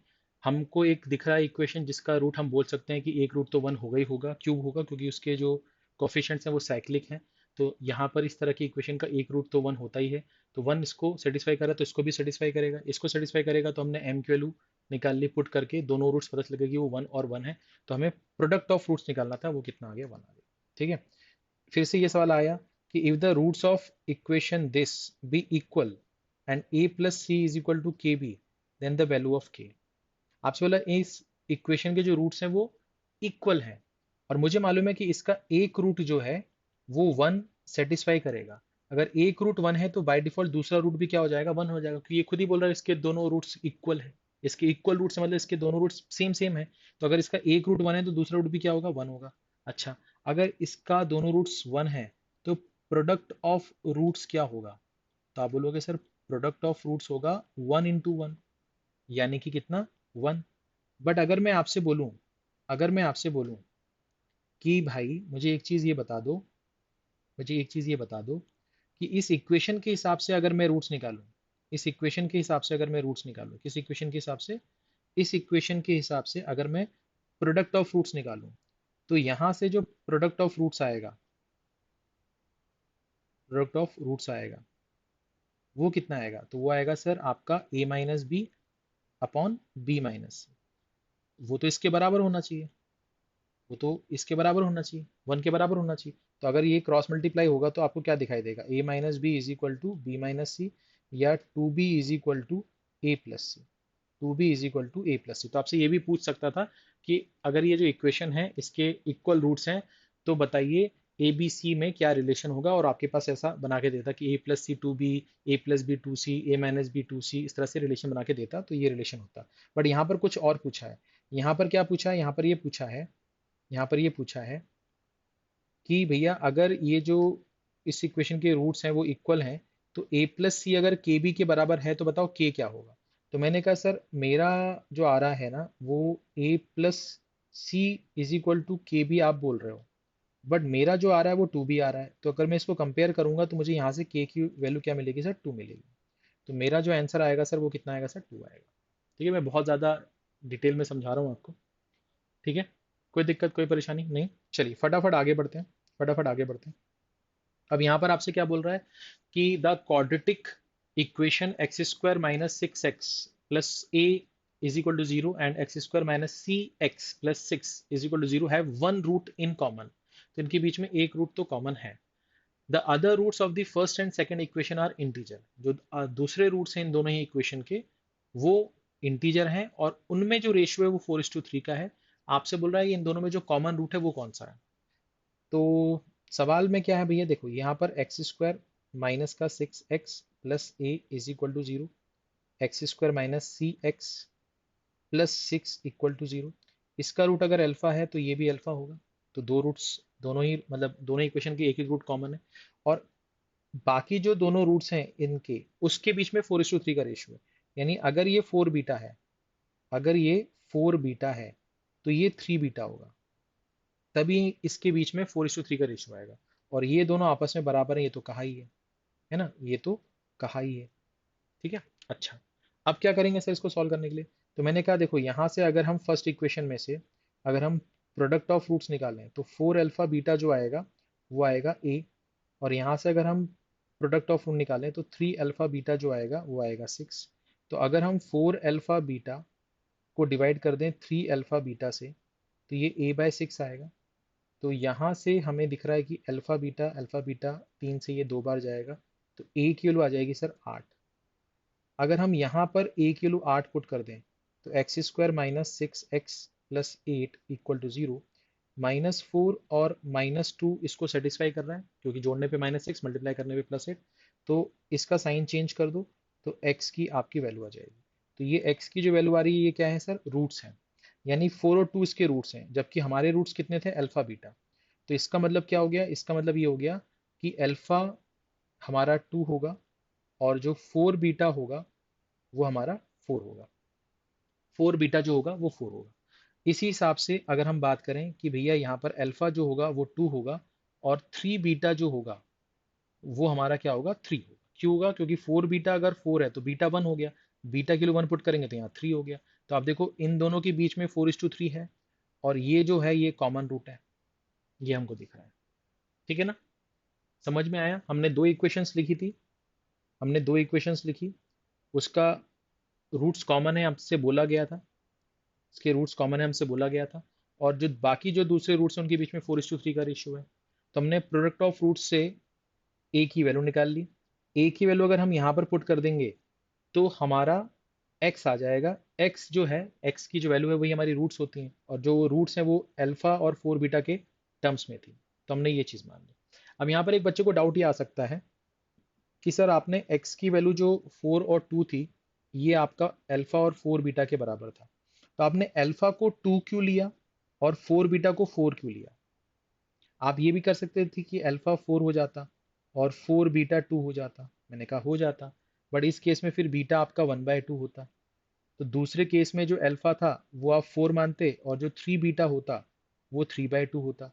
तो उसने क्या बोला था आपसे कि दोनों में एक रूट तो कॉमन है, वो तो आपने करवा दिया, बट जो दूसरे रूट्स हैं, जो दूसरे रूट्स हैं उनके बीच में रेशियो 4:3 है, 4:3 है, वो भी बन गया मान लो। मगर वो इंटीजर भी हैं, आप ये भूल गए, वो क्या है, इंटीजर्स भी हैं। अगर आप इसका रेशियो लोगे, है ना, 4 बीटा और 3 बीटा का रेशियो लोगे तो अभी भी 4:3 आएगा आपका सॉल्व करने पे। मगर जो 3 बीटा है वो इंटीजर नहीं है, तो इसलिए आपको यहाँ पर अल्फा को 2 और 4 बीटा को 4 लेना पड़ेगा। ठीक है ना, आगे बढ़े। चलिए, जैसे ये सवाल आ गया, इसमें करेक्शन था तो वो मैंने कर दिया यहाँ पर। तो आपसे बोल रहा है कि two quadratic equation are there such that the roots of the first equation are in the ratio 1:3 and the roots of the second equation are in the ratio 3:5. The sum of roots of both the equation is same. What is the minimum value of difference of product of both the equations if it is given that root of both the equations are integers? तो यहाँ पर दो equations हैं। अब वो equations कौन से हैं वो नहीं दिया, बट क्वाड्रेटिक इक्वेशन है ये हमें पता है। तो एक का रूट जो है यहाँ पर लिखा हुआ है, जो एक का रूट है वो 1 और 3 के रेशियो में है। तो अगर एक रूट अल्फा होगा, एक रूट अल्फा होगा तो दूसरा रूट बाय डिफॉल्ट कितना होगा, 3 अल्फा होगा। दूसरी इक्वेशन जो है उसके जो रूट्स हैं वो 3:5 के रेशियो में है। तो अगर उसका एक क्या होगा, 3 बीटा होगा, तो बाय डिफॉल्ट दूसरा क्या होगा, 5 बीटा होगा। ये इसके दो रूट्स हो जाएंगे। ठीक है, ये इसके क्या हो जाएंगे, दो रूट्स हो जाएंगे। ठीक है सर, साथ में वो क्या बोल रहा है, दोनों ही इक्वेशन के जो सम ऑफ रूट्स हैं वो सेम है। दोनों ही इक्वेशन के जो सम ऑफ रूट्स हैं वो सेम है। यानी कि यहाँ पर 3 अल्फा प्लस अल्फा यानी कि 4 अल्फा, 3 अल्फा प्लस अल्फा यानी कि 4 अल्फा, और यहाँ पर 3 बीटा प्लस 5 बीटा यानी कि 8 बीटा, ये आपस में बराबर, यानी अल्फा की वैल्यू 2 बीटा है। अगर अल्फा की वैल्यू 2 बीटा है तो इस हिसाब से अल्फा 2 बीटा बन जाएगा और 3 अल्फा आपका 6 बीटा बन जाएगा। और इसके रूट्स तो आपके 3 बीटा और 5 बीटा थे ही। तो ऐसा क्या किया मैंने, ऐसा ये किया मैंने कि मैंने सभी के रूट्स एक ही टर्म्स में निकाल दिए, सबके रूट्स बीटा के टर्म्स में निकाल दिए। अब आपसे बोल रहा है मिनिमम, है ना, minimum value of the difference of the product of roots. तो इसका जो प्रोडक्ट ऑफ रूट्स आएगा वो आएगा 12 बीटा स्क्वायर, इसका जो आएगा वो आएगा 15 बीटा स्क्वायर। तो आपको इन दोनों का डिफरेंस निकालना है पहले तो वो आएगा सर 3 बीटा स्क्वायर, और आपको इसकी मिनिमम वैल्यू बतानी है। आपको इसकी क्या बतानी है, मिनिमम वैल्यू बतानी है, 3 बीटा स्क्वायर की मिनिमम वैल्यू बतानी है। अब बीटा स्क्वायर तो परफेक्ट स्क्वायर नंबर होगा, है ना। तो बीटा कुछ भी हो सकता है, आप बोलोगे सर बीटा 0 भी हो सकता है, 1 भी हो सकता है ना, 4 भी हो सकता है, क्योंकि मतलब 0 1 2 कुछ भी हो सकता है, उसका स्क्वायर 0 1 4 9 कुछ भी हो सकता है। बट यहाँ पर जो बीटा है वो 0 नहीं हो सकता। क्यों? क्योंकि अगर बीटा 0 हो गया तो ये भी 0 हो जाएगा दोनों रूट्स, ये भी 0 हो जाएगा दोनों रूट्स, क्योंकि सब तो आपने बीटा के फॉर्म में निकाला, तो बीटा 0 नहीं हो सकता। ठीक है सर, बीटा 0 नहीं हो सकता। अब बीटा के बाद जो मिनिमम वैल्यू हम ले सकते हैं वो क्या ले सकते हैं, 1 ले सकते हैं, 1 ले सकते हैं। तो ये क्या बन जाएगा सर, 3 × 1 का स्क्वायर इज इक्वल टू कितना, 3। तो जो डिफरेंस था, जो मिनिमम डिफरेंस था प्रोडक्ट ऑफ रूट्स का, वो कितना आ रहा है सर, 3 आ रहा है। तो वही पूछा था आपसे, तो आंसर कितना आएगा सर, 3 आएगा। ठीक है, 3 का मल्टीपल तो होगा, ये तो आपको मालूम था। तो 3 का मल्टीपल तो ये भी है, ये भी है, ये भी है। बट उसमें मिनिमम क्या होगा, तो आप बोलोगे सर 3 6 9 में तो मिनिमम 3 ही होता है ना। तो भी आप लगा सकते थे इस तरह से। या तो आप ये बोलते हैं सर यहाँ पर हम 3 बीटा स्क्वायर है तो बीटा किलो 0 मान लेते हैं, तो आपका आंसर 0 आप मार्क कर देते हैं। बट बीटा 0 हो नहीं सकता, क्योंकि अगर बीटा 0 हो गया तो इसके जो रूट्स है ना वो सब क्या हो जाएंगे, 0 0 0 हो जाएंगे।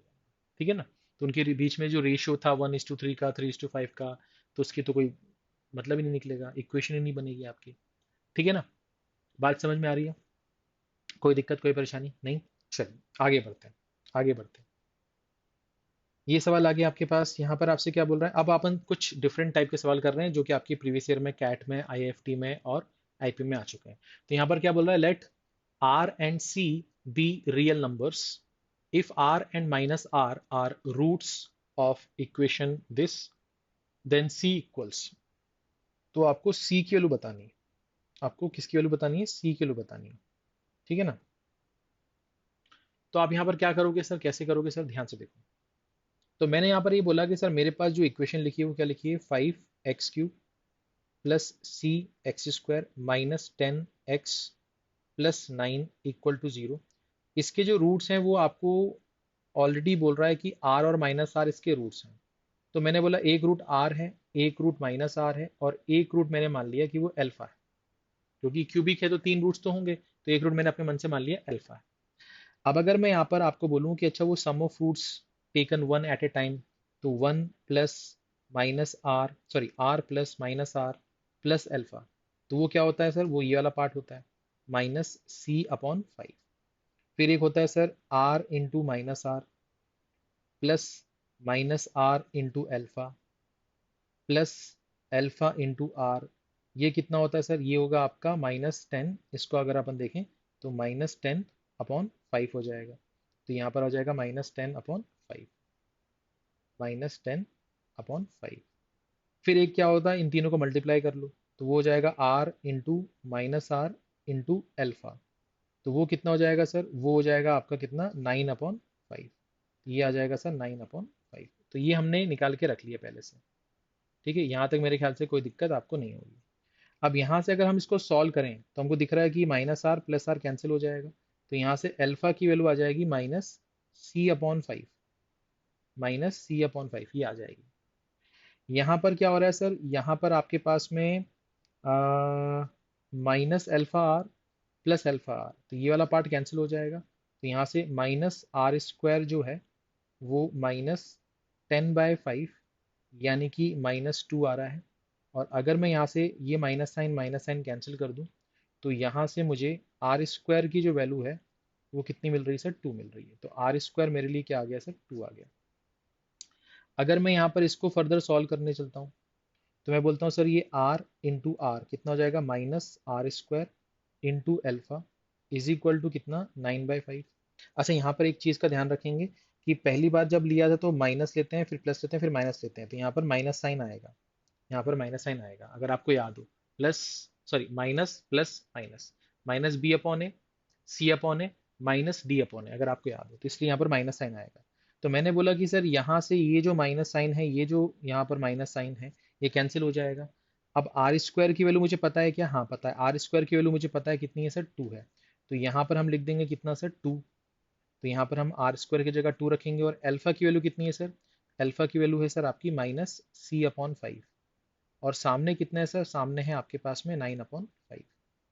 तो यहाँ से हम देख पा रहे हैं कि ये 5 से 5 कैंसिल होगा। सी की जो वैल्यू है वो -9/2 आएगी। सी की जो वैल्यू है वो कितनी आएगी सर, -9/2 आएगी। यानी कि जो फर्स्ट ऑप्शन है ये हमारा सही जवाब है। जो फर्स्ट ऑप्शन है वो हमारा सही जवाब है। ठीक है, बहुत ही आराम आराम से धीरे धीरे मैं आपको बता रहा हूँ। तो ये मैंने आपको फर्स्ट क्लास जो क्वाड्रेटिक इक्वेशन की हुई थी उसमें मैंने आपको बताया था कि क्यूबिक इक्वेशन अगर है आपके पास में तो उसके रूट्स जो होते हैं वो आपके अल्फा, बीटा और गामा होता है। अगर equation a x cube plus B x square plus C x plus D equal to 0 है तो alpha plus beta plus gamma जो होगा वो माइनस बी अपॉन ए होगा। अल्फा बीटा, बीटा गामा और गामा अल्फा जो होगा वो सी अपॉन ए होगा। और अल्फा बीटा गामा जो होगा वो माइनस डी अपॉन होगा। ये कॉन्सेप्ट हम यहाँ पर लगा रहे हैं जिसमें ए बी सी डी जो है वो यहाँ पर आपको इस इक्वेशन से मिल जाएंगे जो कि यहाँ पर लिखा हुआ है। ठीक है ना, कोई दिक्कत कोई परेशानी किसी भी तरह की?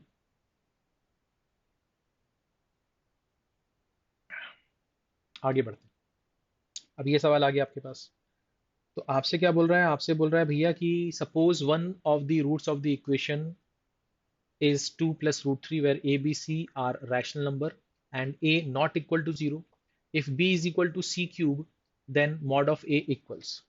तो भैया आपको एक इक्वेशन दी गई है क्या, ए एक्स स्क्वायर माइनस का b x plus c equal to 0। इसका एक रूट आपसे बोल रहा है 2 + √3 है। तो अगर इसका एक रूट 2 + √3 तो बाय डिफॉल्ट इसका एक रूट 2 - √3 होगा। मैंने आपको बताया था कि आपका जो क्वाड्रेटिक इक्वेशन होता है अगर उसका डी जो है वो या तो परफेक्ट स्क्वायर होगा या तो परफेक्ट स्क्वायर नहीं होगा। अगर परफेक्ट स्क्वायर होगा तो उसके जो रूट्स होंगे वो रैशनल होंगे, और अगर परफेक्ट स्क्वायर नहीं होगा तो उसके जो रूट्स होंगे वो इरैशनल होंगे। इरैशनल जो होंगे वो हमेशा 2 + √3 और 2 - √3, 3 + √2 या 3 - √2 इस फॉर्म में होते हैं। ये कॉन्जुगेट पेयर्स होते हैं। अगर यहाँ पर 3 और √2 यूज हुआ है तो यहाँ भी 3 और √2 यूज होगा, बस यहाँ पर प्लस और माइनस का साइन लगता है। ये बात मैंने आपको बताई थी वहां पर। ठीक है ना, ठीक है सर, समझ में आ गया।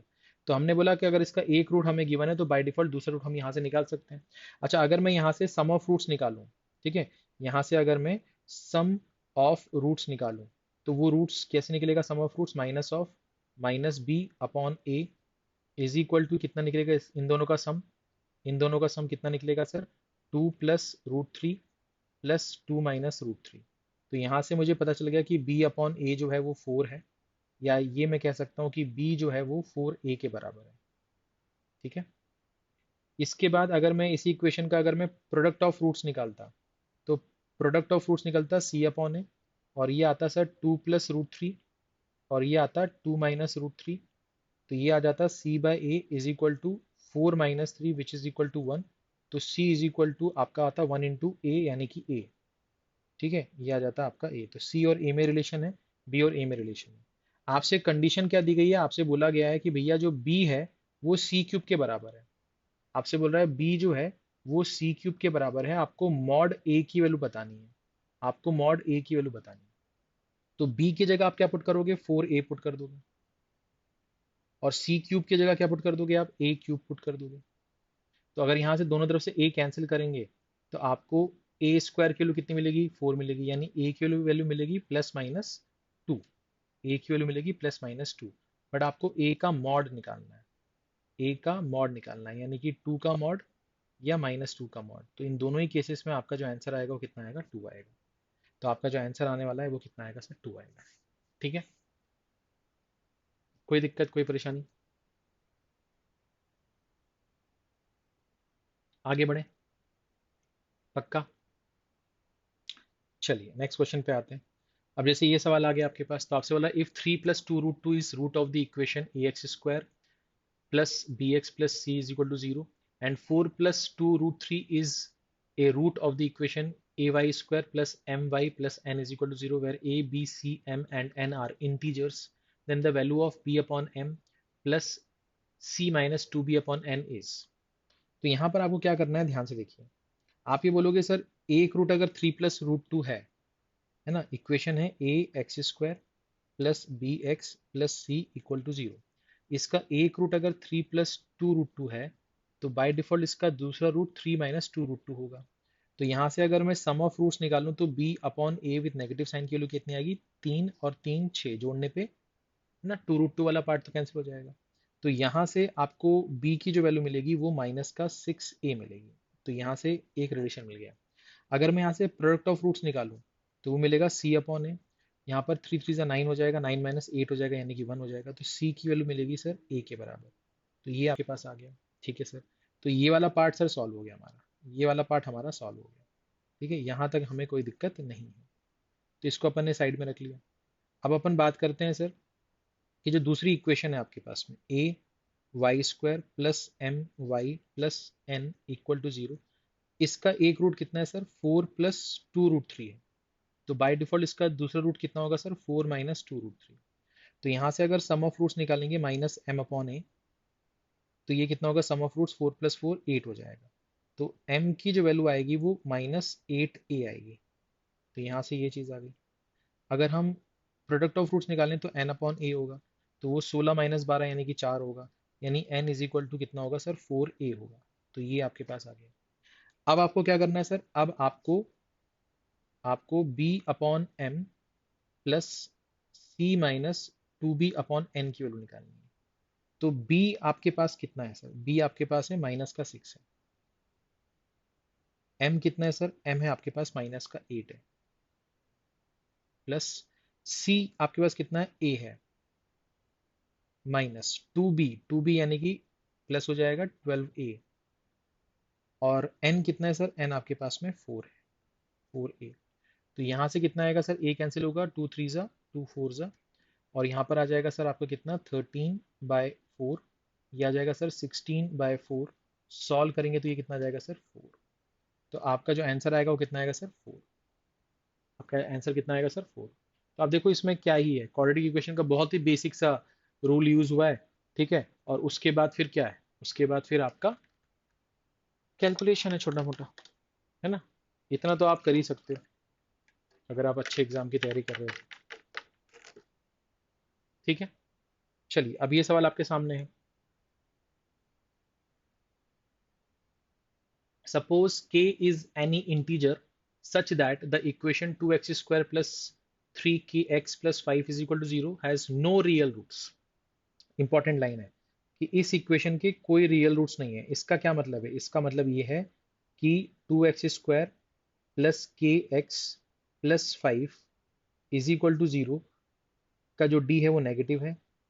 d अगर नेगेटिव है तो इसका मतलब क्या हो गया, k² - 4 × 2 × 5 लेस देन 0 होगा, यानी कि k² - 40 लेस देन 0 होगा, यानी कि k -√40 और k प्लस √40 लेस देन 0 होगा। अगर नंबर लाइन पे इसको प्लॉट करें तो एक आएगा -√40, एक आएगा +√40। आपकी वैल्यू जो होगी वो इन दोनों के बीच में होगी, मगर इन दोनों को इंक्लूड नहीं करेगी, है ना। तो इसका जो मतलब, इसकी जो वैल्यू होती है वो 6.3 होती है, -6.3 और ये 6.3 प्लस 6.3। तो यहाँ से हमको ये समझ में आया कि हमारा जो k होगा इस हिसाब से -6.3 और +6.3 के बीच में होगा। ये हमने निकाल के रख लिया। ठीक है ना, ये एक चीज हमारी यहाँ से आ गई। अब आगे बढ़ते हैं। आपसे बोला and the equation x² plus k -5 times of x plus 1 is equal to 0 has two distinct real roots. Two distinct real roots. तो टू डिस्टिंक्ट रियल रूट्स का मतलब क्या होता है, इसका मतलब होता है कि ये जो इक्वेशन है x² k -5 x plus 1 equal to 0, इसका जो डी है वो ग्रेटर देन जीरो होगा, क्योंकि डिस्टिंक्ट और रियल रूट्स बोला है। इक्वल रूट्स होता तो इक्वल टू का साइन लगता, नहीं तो नहीं लगेगा। तो यहाँ पर ये चीज आ गई। तो इसमें क्या करेंगे सर, k-5 का स्क्वायर मतलब बी स्क्वायर माइनस 4 इंटू 1 तो यहाँ से क्या आएगा सर, के स्क्वायर माइनस 10k, और ये हो जाएगा सर प्लस का 25, और ये हो जाएगा सर माइनस का 4। तो यहाँ से क्या आएगा सर, के स्क्वायर माइनस 10k प्लस 21। तो यहाँ पर जो सेटिस्फाई कर रहा है वो सेटिस्फाई कर रहा है -7 और -3, जोड़ने पे -10, मल्टीप्लाई करने पे +21। तो सेटिस्फाई तो कर रहा है, बट ये रूट्स नहीं है, तो इसका साइन चेंज कर देंगे।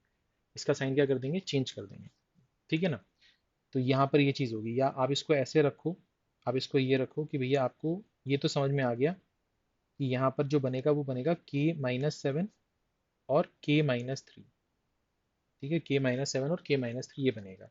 अब ये ग्रेटर देन का साइन बना है, इसका मतलब क्या है, इसका मतलब ये है कि k की जो वैल्यू होगी, k की जो वैल्यू होगी वो 7 से ज़्यादा और 3 से कम होगी, 7 से ज़्यादा और 3 से कम होगी। अब अपने को इन दोनों को कंबाइन करना है। आपसे बोला then the number of possible value of k, आपसे बोला then the number of possible value of k। तो एक तो k यहाँ से हमें कुछ बता रहा है और एक k यहाँ से कुछ हमें बता रहा है। तो हमें ये समझ में आ रहा है कि हमारी k की जो वैल्यू है वो -6.3 से 6.3 की वैल्यू के बीच में होगी, है ना। अच्छा, और ये बोल रहा है कि k की वैल्यू 7 से बड़ी या तो 3 से छोटी होगी। तो अब ये जो 7 से बड़ी वाला केस है ये तो वैसे ही चला गया ना। अब जैसे मैं आपको नंबर लाइन में इसको बना के बताऊं, तो हमें ये समझ में आ रहा है। अच्छा, ये एक चीज़ ये भी इंपॉर्टेंट है कि हमारा जो k है वो इंटीजर होना चाहिए, हम इंटीजर वैल्यू ले सकते हैं।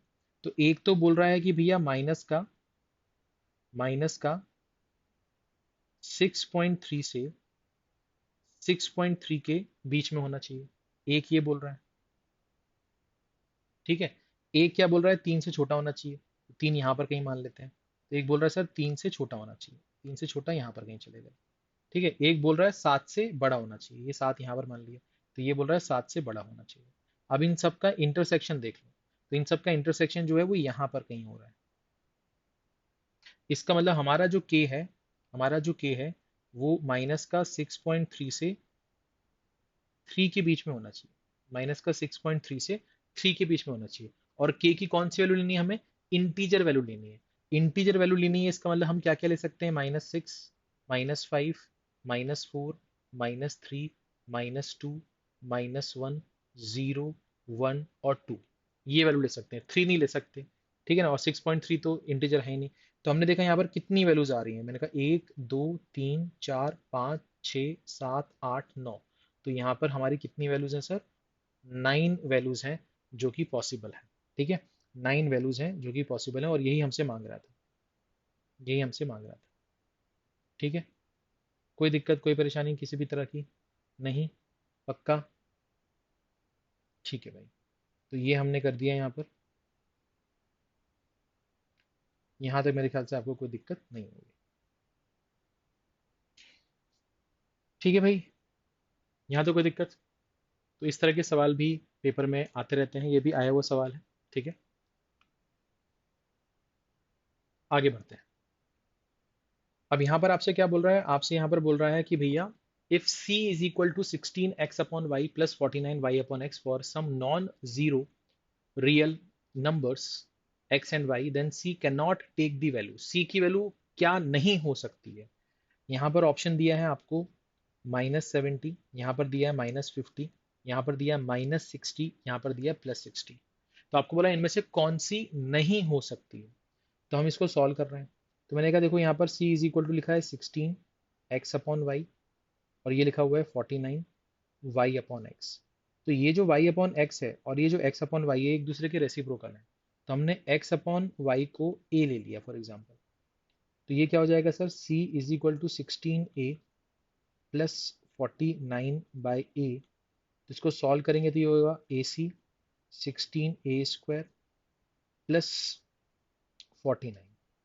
तो हम इसको एक तरफ ले आते हैं, तो 16a² माइनस कितना हो जाएगा सर, माइनस हो जाएगा आपका ac, और ये हो जाएगा -ca, और ये हो जाएगा आपका कितना 49 इज इक्वल टू 0। तो अब ये क्वाड्रेटिक इक्वेशन बन गई a के टर्म्स में। तो अब यहाँ पर ये जो इक्वेशन है यहाँ पर बोला नॉन जीरो रियल नंबर्स है ना, तो यहाँ पर अपन ये बोल सकते हैं कि यहाँ पर जो आपका डी है वो पॉजिटिव होना चाहिए।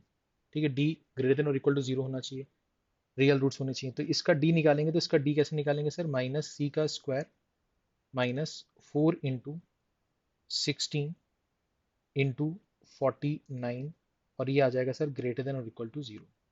तो ये तो हो जाएगा सर सी स्क्वायर माइनस ये जो लिखा है, ये लिखा है 2 इंटू 4 इंटू 7 का स्क्वायर। तो ये ए स्क्वायर माइनस बी स्क्वायर है, तो इसको अपन लिखेंगे सी माइनस 2 4 8 7 56। तो ये सी माइनस 56 और ये बनेगा सी प्लस 56, और ये आएगा आपका greater than equal to zero. यानी कि सी की वैल्यू जो होगी वो -56 से छोटी या उसके बराबर, या तो सी की जो वैल्यू होगी वो +56 से बड़ी या उसके बराबर हो सकती है। अब आपको यहाँ पर ये समझना है, आपको यहाँ पर ये समझना है कि भैया सी की जो वैल्यू है वो -56 के बराबर या उससे छोटी हो सकती है। तो -56 से अगर आप इधर जाओगे, तो -56 से अगर आप इधर जाओगे तो क्या आपको -70 मिलेगा? हाँ, -56 के बाद में आपको -70 इधर मिलेगा। क्या -60 भी मिलेगा? हाँ सर, वो भी मिलेगा, वो भी मिलेगा। अच्छा, अगर मैं 56 से बड़ी बोल रहा हूँ, तो 56 से बड़ी, तो 56 से आगे जाओगे, 56 से आगे जाओगे तो क्या आपको 60 मिलेगा? हाँ सर, मिलेगा। इसका मतलब आपको ये तीन वैल्यूज तो मिलेंगी, आपको क्या नहीं मिलेगा? आपको -50 नहीं मिलेगा, आपको -50 नहीं मिलेगा। बात समझ में आ रही है? तो आपका जो आंसर है, क्योंकि -56 से आपको इधर जाना है, तो -56 से इधर जाओगे तो क्या आएगा? -57, -58, -59, है ना, -60, 70, -70।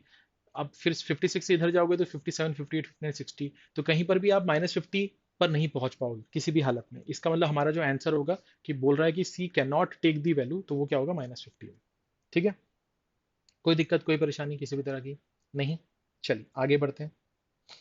अब जैसे ये सवाल आ गया आपके पास, तो आपसे क्या बोला? Sum of all the squares of all the roots of the equation this is, यानी कि आपको इस इक्वेशन के जो रूट्स हैं उनके स्क्वायर का सम बताना है। तो इनके रूट्स निकालो, उसका स्क्वायर करो और सम करके बताओ क्या आएगा। ये आपसे पूछ रहा है, ये आपसे पूछ रहा है। तो हमने बोला सर सबसे पहले तो ये इक्वेशन है एक्स स्क्वायर प्लस ये हो गया x+4 का mod plus mod of x-4 -35 is equal to 0। तो नंबर लाइन पे अगर हम इसको इक्वेट करेंगे जीरो से, इसको इक्वेट करेंगे जीरो से, तो यहाँ से हमको क्या मिलेगा? -4, यहाँ से हमें क्या मिलेगा? 4। ठीक है, ये चीज़ आपको समझ में आ रही होगी। तो यहाँ पर नंबर लाइन पे हम क्या करेंगे सर? नंबर लाइन पे हम -4 और 4 लोकेट कर देंगे। अब हम अगर इस वाले रीजन में हैं, इसका मतलब जब हमारा जो x है, हमारा जब x है वो ग्रेटर देन 4 है, इस वाले रीजन में है जब हमारा x जो है वो -4 से क्या है? छोटा है। इस वाले रीजन में है जब हमारा x जो है वो -4 और 4 के बीच में है या उसके बराबर है। ये तीन रीजन हो गए। अब अपन बात करेंगे कि सर इस रीजन में क्या होगा। ठीक है, इस रीजन में क्या होगा? इस रीजन में जब आपका x जो है वो पॉजिटिव है, तो आप सोचो ना, जो भी पॉइंट है उसके आप इस तरफ खड़े हो, राइट हैंड साइड पे खड़े हो, तो जब ब्रैकेट ओपन होगा तो एज इट इज ओपन होगा। जैसे अगर मैं आपसे बोलूं कि x जो है वो पॉजिटिव है, तो x+4 और x-4 का जो मॉड है वो एज इट इज ओपन होगा, एज इट इज ओपन होगा। जब x की वैल्यू -4 से छोटी है, तो x+4 और x-4 की जो वैल्यू है वो नेगेटिव में ओपन होगी, वो नेगेटिव में ओपन होगी। ठीक है, ये बात समझ में आ रही होगी आपको। यहाँ तक मेरे ख्याल से आप में से किसी बच्चे को कोई डाउट नहीं होना चाहिए। ठीक है, ये चीज़ क्लियर हो गई आपकी। और जब हमारा जो x है वो -4 और 4 के बीच में होगा, -4 और 4 के बीच में होगा, तो फिर ये जो आपका x+4 का जो मॉड है ना, x+4 का जो मॉड है, ठीक है ना, वो क्या होगा? अब -4 क्या आप इधर खड़े हो, -4 क्या आप इधर खड़े हो, और 4 के आप इधर खड़े हो, -4 के आप इधर खड़े हो, 4 के आप इधर खड़े हो। तो इसका मतलब ये हो गया कि जो x-4 है वो नेगेटिव ओपन होगा, x-4 जो है वो क्या होगा? वो नेगेटिव ओपन होगा। तो इसका मतलब ये माइनस ऑफ x-4 बनेगा, और x+4 जो है, x+4 जो है वो पॉजिटिव ओपन होगा, तो ये हो जाएगा सर x+4। तो ये आपको पता होना चाहिए, ये आपको पता होना चाहिए। ठीक है, ये मेरे पीछे जा रहा होगा, इसको थोड़ा सा हम छोटा कर देते हैं।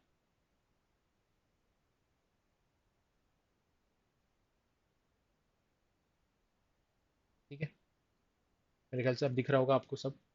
ठीक है, तो इसका मतलब क्या हुआ, इसका मतलब ये हुआ कि इस रीजन में हमारा जो इक्वेशन खुलेगी वो क्या खुलेगी, x square plus x plus four plus x minus four minus 35 equal to zero. है ना, दोनों ही मोड पॉजिटिव ओपन होंगे, ये मैं आपको यहाँ पर समझा चुका हूँ। ठीक है, तो यहाँ से आपको क्या मिलने वाला है सर, यहाँ से आपको मिलने वाला ये है कि यहाँ से ये plus four minus four cancel हो जाएगा। तो यहाँ से आपको मिलेगा sir x square plus two x minus 35 equal to zero. तो यहाँ पर आपका 7 - 5 करेंगे तो 2 आएगा, 7 × -5 करेंगे तो माइनस का 35 आएगा। इसको सेटिस्फाई कर रहा है तो ये इसके रूट्स हैं। नहीं, साइन चेंज कर दो, एक्स स्क्वायर कोई कोफिशिएंट नहीं है, तो ये इसके रूट्स आ गए। अब यहाँ पर हमें इसको चेक करवाना है। हमने तो बोला था कि हमारा एक्स 4 से बड़ा होना चाहिए, ये 4 से बड़ा तो नहीं है, हाँ ये 4 से बड़ा है। तो यहाँ से हमारा जो आंसर आएगा वो ये आएगा। तो ये हमारा रूट हो गया, ये एक रूट हो गया जो सेटिस्फाई कर रहा है इस कंडीशन को। अब यहाँ पर अपन आते हैं, इस वाले सेक्शन में आते हैं। ठीक है, इस वाले सेक्शन में आते हैं। ठीक है, अब अगर हम इस रीजन में हैं, इस रीजन की बात कर रहे हैं, तो इस रीजन में क्या होगा सर, इस रीजन में आपका जो इक्वेशन ओपन होगा एक्स स्क्वायर, ये आपका एक्स प्लस फोर जो है ये आपका पॉजिटिव में ओपन होगा तो ये हो जाएगा एक्स प्लस फोर। और ये जो ओपन होगा ये माइनस में ओपन होगा तो ये हो जाएगा माइनस एक्स प्लस फोर। और ये हो जाएगा माइनस का 35 इक्वल टू जीरो। तो जब अपन इसको सॉल्व करेंगे तो यहाँ से ये एक्स और ये एक्स चला जाएगा, ये आ जाएगा सर एक्स स्क्वायर और ये आ जाएगा सर माइनस का 27 इज इक्वल टू जीरो। तो यहाँ से x square is equal to 27 आ रहा है, यानी एक्स इज इक्वल टू आपका 5 पॉइंट समथिंग आएगा। है ना, 5 और 6 के स्क्वायर के बीच में लाइक 5 पॉइंट समथिंग आएगा। बट हमारा जो एक्स है वो तो -4 से 4 के बीच में होना चाहिए। इसका मतलब ये वाला रीजन हमारे किसी काम का नहीं है, ये वाला रीजन हमारा किसी काम का नहीं है। ठीक है सर, इस वाले रीजन से हमारा एक वैल्यू आ रही है 5। ठीक है, अच्छा आगे बढ़ते हैं सर, इस वाले रीजन पे बात करते हैं। इस वाले रीजन में जब अपन इसको ओपन करेंगे तो ये कैसे ओपन होगा सर, एक्स स्क्वायर। अच्छा, यहाँ पर इस वाले रीजन में आपका mod of X plus four जो होगा ये माइनस में ओपन होगा तो ये हो जाएगा sir minus x minus four. और ये वाला भी माइनस में ओपन होगा तो ये हो जाएगा sir minus x plus four. और ये माइनस का 35 इक्वल टू जीरो। तो ये आ जाएगा सर एक्स स्क्वायर। यहाँ से अगर हम कैंसिल करें, यहाँ से अगर हम कैंसिल करें तो -4 + 4 चला जाएगा तो ये आएगा माइनस का 2x माइनस का 35 इक्वल टू जीरो। तो यहाँ पर माइनस का 7 और प्लस का 5 सेटिस्फाई कर रहा है, जोड़ेंगे तो -2, मल्टीप्लाई करेंगे तो माइनस का 35। मगर ये इसके रूट्स हैं क्या, नहीं, तो साइन चेंज कर दो पहले तो। अब ये इसके रूट्स बन गए। अब यहाँ पर हमारा एक रूट आ रहा है 7, एक रूट आ रहा है हमारा -5। बट इस रीजन में जो कंडीशन है वो ये है कि हमारी एक्स किलो -4 से छोटी होनी चाहिए। तो इसका मतलब 7 हमारा आंसर नहीं हो सकता, -5 हो सकता है। तो इस रीजन में हमारी जो वैल्यू आ रही है वो -5 आ रही है। इस रीजन में जो हमारी वैल्यू आ रही है वो क्या आ रही है, -5 आ रही है। तो कुल मिलाकर हमें जो वैल्यू मिली वो कौन सी वैल्यू मिली, एक तो ये -5 और एक तो मिली 5। ये दो वैल्यूज हमें मिल रही हैं, यही हमारे सोल्यूशंस हैं, यही हमारे रूट्स हैं। तो अगर हमारे जो रूट्स हैं वो -5 और 5 हैं तो हमें क्या बोला था कि हमारे रूट्स का स्क्वायर करो, है ना, हमारे रूट्स का स्क्वायर करो और उसका सम कर दो। उसका क्या कर दो, उसका सम कर दो। तो हमें इनका स्क्वायर करके इनका सम करना था। तो इस केस में भी हमारा क्या आएगा, 25 आएगा। इस केस में भी हमारा क्या आएगा, 25 आएगा। 25 + 25 करेंगे कितना आएगा, 50 आएगा। तो हमारा जो आंसर आएगा उस केस में वो आएगा सर 50। ठीक है, थोड़ा स्पेस की प्रॉब्लम है बट आप अगर समझते हुए चल रहे होंगे तो। मैंने मॉडुलस वाला एक आपको इसके पहले एक लेक्चर लिया है। ठीक है, मॉडुलस एज ए डिस्टेंस, अगर आपने वो देखा होगा तो उसमें मैंने आपको मॉडुलस वाला और इस टाइप के कुछ सवाल करवाए हुए हैं कि जब मॉड ओपन होता है किस रेंज में आप हो तो कब प्लस कब माइनस होगा, वो मैंने आपको समझाया हुआ है। ठीक है ना, बात समझ में आ रही है, कोई दिक्कत कोई परेशानी नहीं। चलिए आगे बढ़ते हैं। अब जैसे ये सवाल आ गया, आपसे बोला है कि the product of the roots of the equation this is approximately equal to. तो बोल रहा है ये जो इक्वेशन आपको दी गई है इसके जो रूट्स हैं उसका जो प्रोडक्ट है वो अप्रोक्सीमेटली किसके बराबर होगा, ये आपसे पूछ रहा है। तो यहाँ पर हम अप्रोच कैसे करेंगे, आप देखो यहाँ पर ना ये क्यूब रूट ऑफ समथिंग है, क्यूब रूट ऑफ समथिंग है। अगर इसके क्यूब रूट को हटाना है तो हमें इसका क्यूब करना पड़ेगा। तो यहाँ पर आपको पता होना चाहिए कि आपका जो a प्लस बी का क्यूब होता है वो होता है आपका a cube plus b cube plus 3ab a plus b. ये वाला हम फॉर्मूला इस्तेमाल करने वाले हैं। तो मैंने यहाँ पर क्या बोला, यहाँ पर मैंने बोला कि जैसे यहाँ पर ये cube root of 11 plus 2x लिखा हुआ है plus cube root of 11 minus 2x लिखा हुआ है और ये इज इक्वल टू 2 है। अगर मैं दोनों तरफ क्यूबिंग कर दूं तो ये मेरा a है और ये मेरा b है। तो a का क्यूब यानी 11 प्लस 2x, b का क्यूब यानी 11 माइनस 2x प्लस 3ab यानी कि cube root of this into this हो जाएगा। तो अंदर a plus b a minus b multiply हो रहा है यानी a square minus b square हो जाएगा ये। और साथ में a प्लस बी होगा, a प्लस बी यानी इन दोनों को अगर अपन जोड़ेंगे तो अपने को 2 ही आने वाला है, तो हमने एक स्टेप बचा लिया। और सामने इसका क्यूब हो रहा होगा यानी कि 8। अच्छा, ठीक है सर। अब यहाँ से 11 और 11 22 इसके पास जाएगा तो कितना हो जाएगा, माइनस का 14, माइनस का 14। और ये वाला पार्ट आपका कैंसिल हो जाएगा। तो यहाँ पर क्या बचा है सर, यहाँ पर बचा है 6 cube root of 121 minus 4x square is equal to minus का 14। तो यहाँ से अपन लिख सकते हैं cube root of 121 minus 4x square is equal to minus 14 upon 6 या माइनस 7 अपॉन 3। अगर दोनों तरफ क्यूबिंग कर दें तो 121 minus 4x square is equal to ये बनेगा 343 अपॉन 27। अगर मैं 4x स्क्वायर एक तरफ कर दूं तो ये बन जाएगा 121 प्लस 343 अपॉन 27। इसको सॉल्व करना, इसको सॉल्व करेंगे तो ये आ जाएगा सर 121 अपॉन 27, 7 14 8 2 4 2 7 6 और ये 3 2 6 7 343 इसमें जोड़ेंगे 10 11 6 3 3610 3610 अपॉन 27। तो यहाँ से एक्स स्क्वायर की जो वैल्यू आ रही है वो 3610 अपॉन 108 आ रही है। तो यहाँ से एक्स स्क्वायर की जो वैल्यू है तो आपको मिलेगा, तो इसको अपन ने अप्रोक्सीमेटली कितना ले लिया, 33 ले लिया। अगर मैं स्क्वायर रूट ले लूँ तो यहाँ पर आएगा रूट 33 प्लस माइनस, ये जो x की वैल्यू आती है यही तो आपके रूट्स होते हैं। तो आपके जो रूट्स आए वो कितने आ गए, प्लस का रूट 33 और माइनस का रूट 33। आपसे क्या बोल रहा है, आपसे प्रोडक्ट ऑफ रूट्स पूछ रहा है। तो प्रोडक्ट ऑफ रूट्स कितना होगा, रूट 33 प्लस वाला रूट 33 माइनस वाला, इसका मल्टीप्लीकेशन करेंगे तो आपको क्या मिलेगा, माइनस का 33। और ये आपका अप्रोक्स आंसर आ रहा है, ठीक है, अप्रोक्स आंसर आ रहा है। तो आपका आंसर जो आएगा वो माइनस का 33 आएगा, माइनस का 33 आएगा। ये आईएएफटी में आया हुआ सवाल है, ठीक है।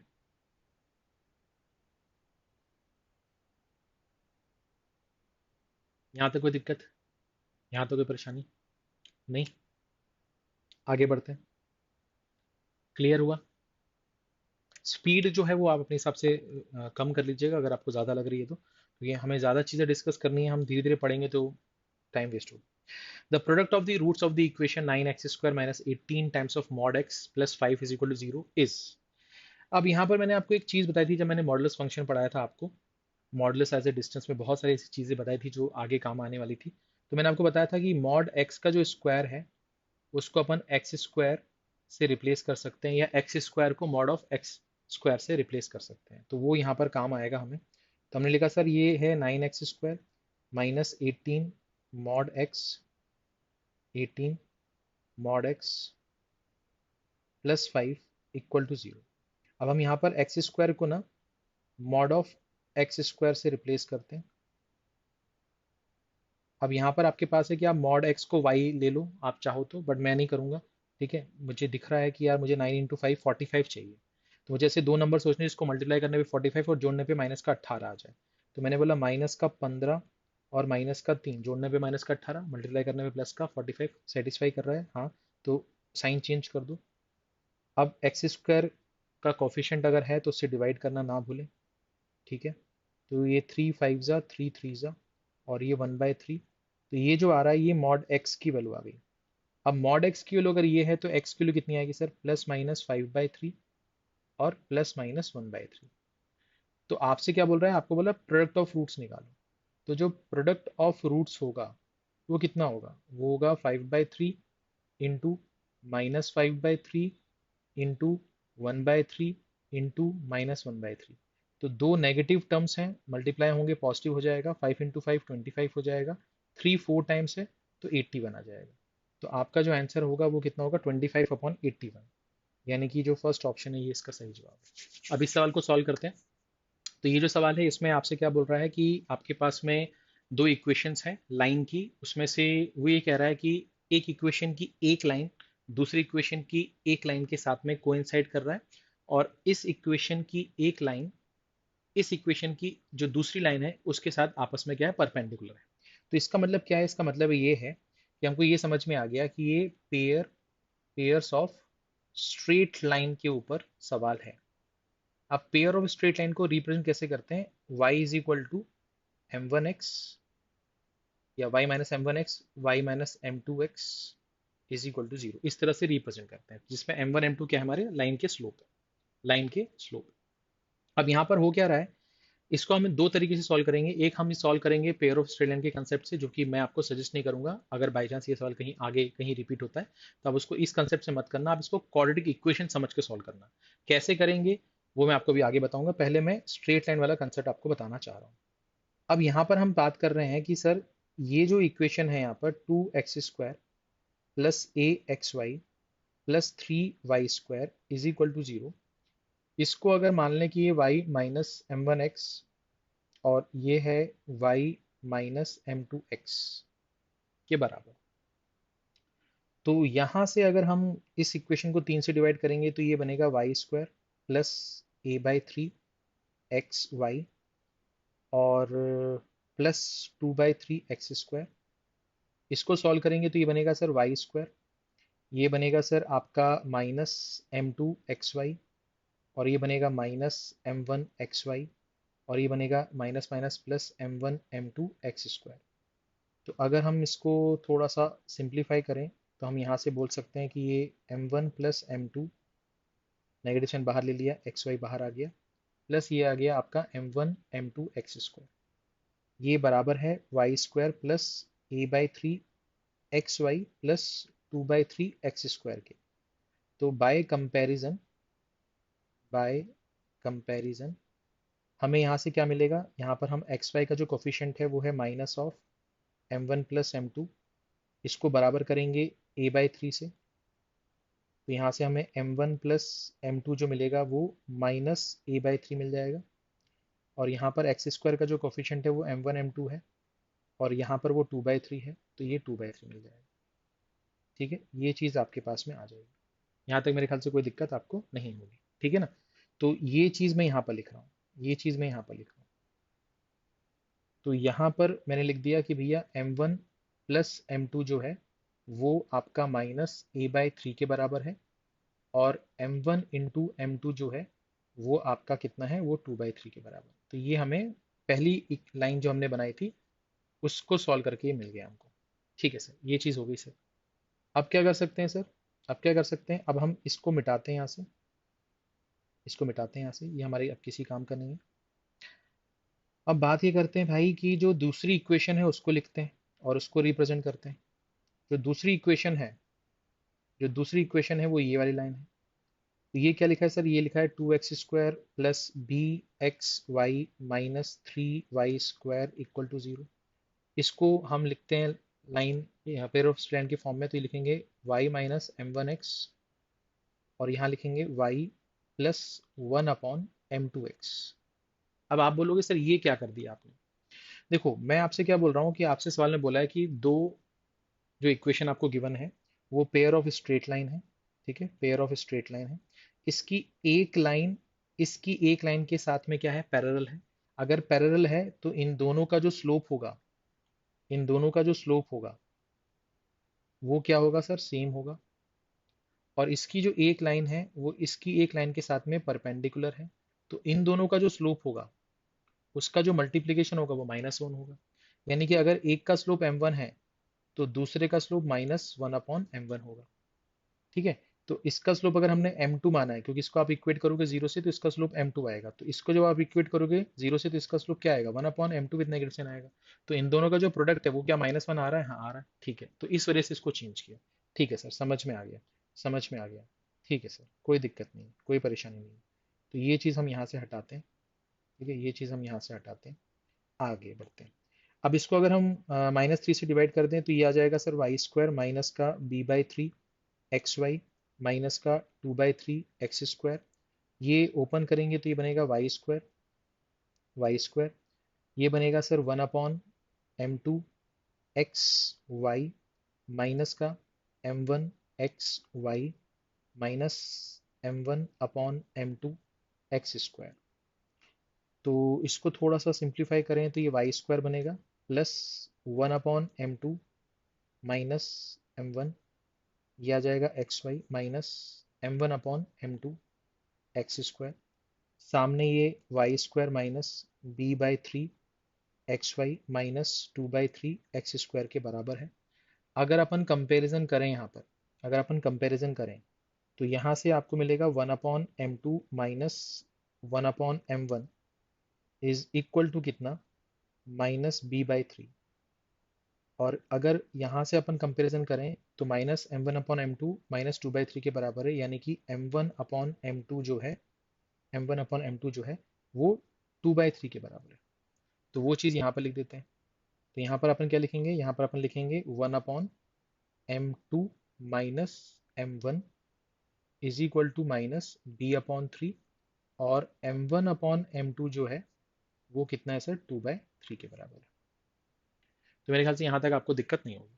ठीक है, बहुत आराम से बता रहा हूँ, बट ऐसे करना नहीं है ना, ये बहुत ही लंबा तरीका है, ऐसे करना नहीं है। अगर ऐसा करना है तो फिर ये सवाल करने के बाद फिर घर वापस फिर बाकी क्वेश्चन करने का टाइम ही नहीं बचेगा। ठीक है ना। बट बाय चांस भैया आपके पास कोई दूसरा ऑप्शन नहीं तो ये मेथड तो आपको आना भी चाहिए, है ना, नॉलेज पॉइंट ऑफ व्यू से। इसका स्मार्ट अप्रोच मैं भी आपको आगे बताऊंगा। ठीक है सर, ये बात हो गई आपकी खत्म। अब यहाँ पर अपन क्या करेंगे, अपन बात करेंगे सर इसकी। अब आप इसको उठा लो यहाँ से, ये जो है, ये जो बॉक्स है ये, और ये जो बॉक्स है ये, इसको उठा लो आप। तो अगर आप इसको सॉल्व करोगे तो आपको यहाँ से सॉल्व करने पे क्या मिलेगा कि यार मैं अगर m1 m2 को डिवाइड कर दूं m1/m2 से, तो ये मुझे क्या मिलेगा, 2/3/2/3। तो यहाँ से तो मुझे m2² की वैल्यू 1 मिलेगी, यानी कि m2 की वैल्यू क्या मिलेगी, +-1 मिलेगी। m2 की वैल्यू क्या मिलेगी मुझे, +-1 मिलेगी। यहाँ तक मेरे ख्याल से कोई दिक्कत आपको नहीं होनी चाहिए। अब अगर मैं यहाँ पर इसको पुट कर दूं कि यार मुझे तो पता है कि m1 इंटू m2 जो है वो 2/3 के बराबर है।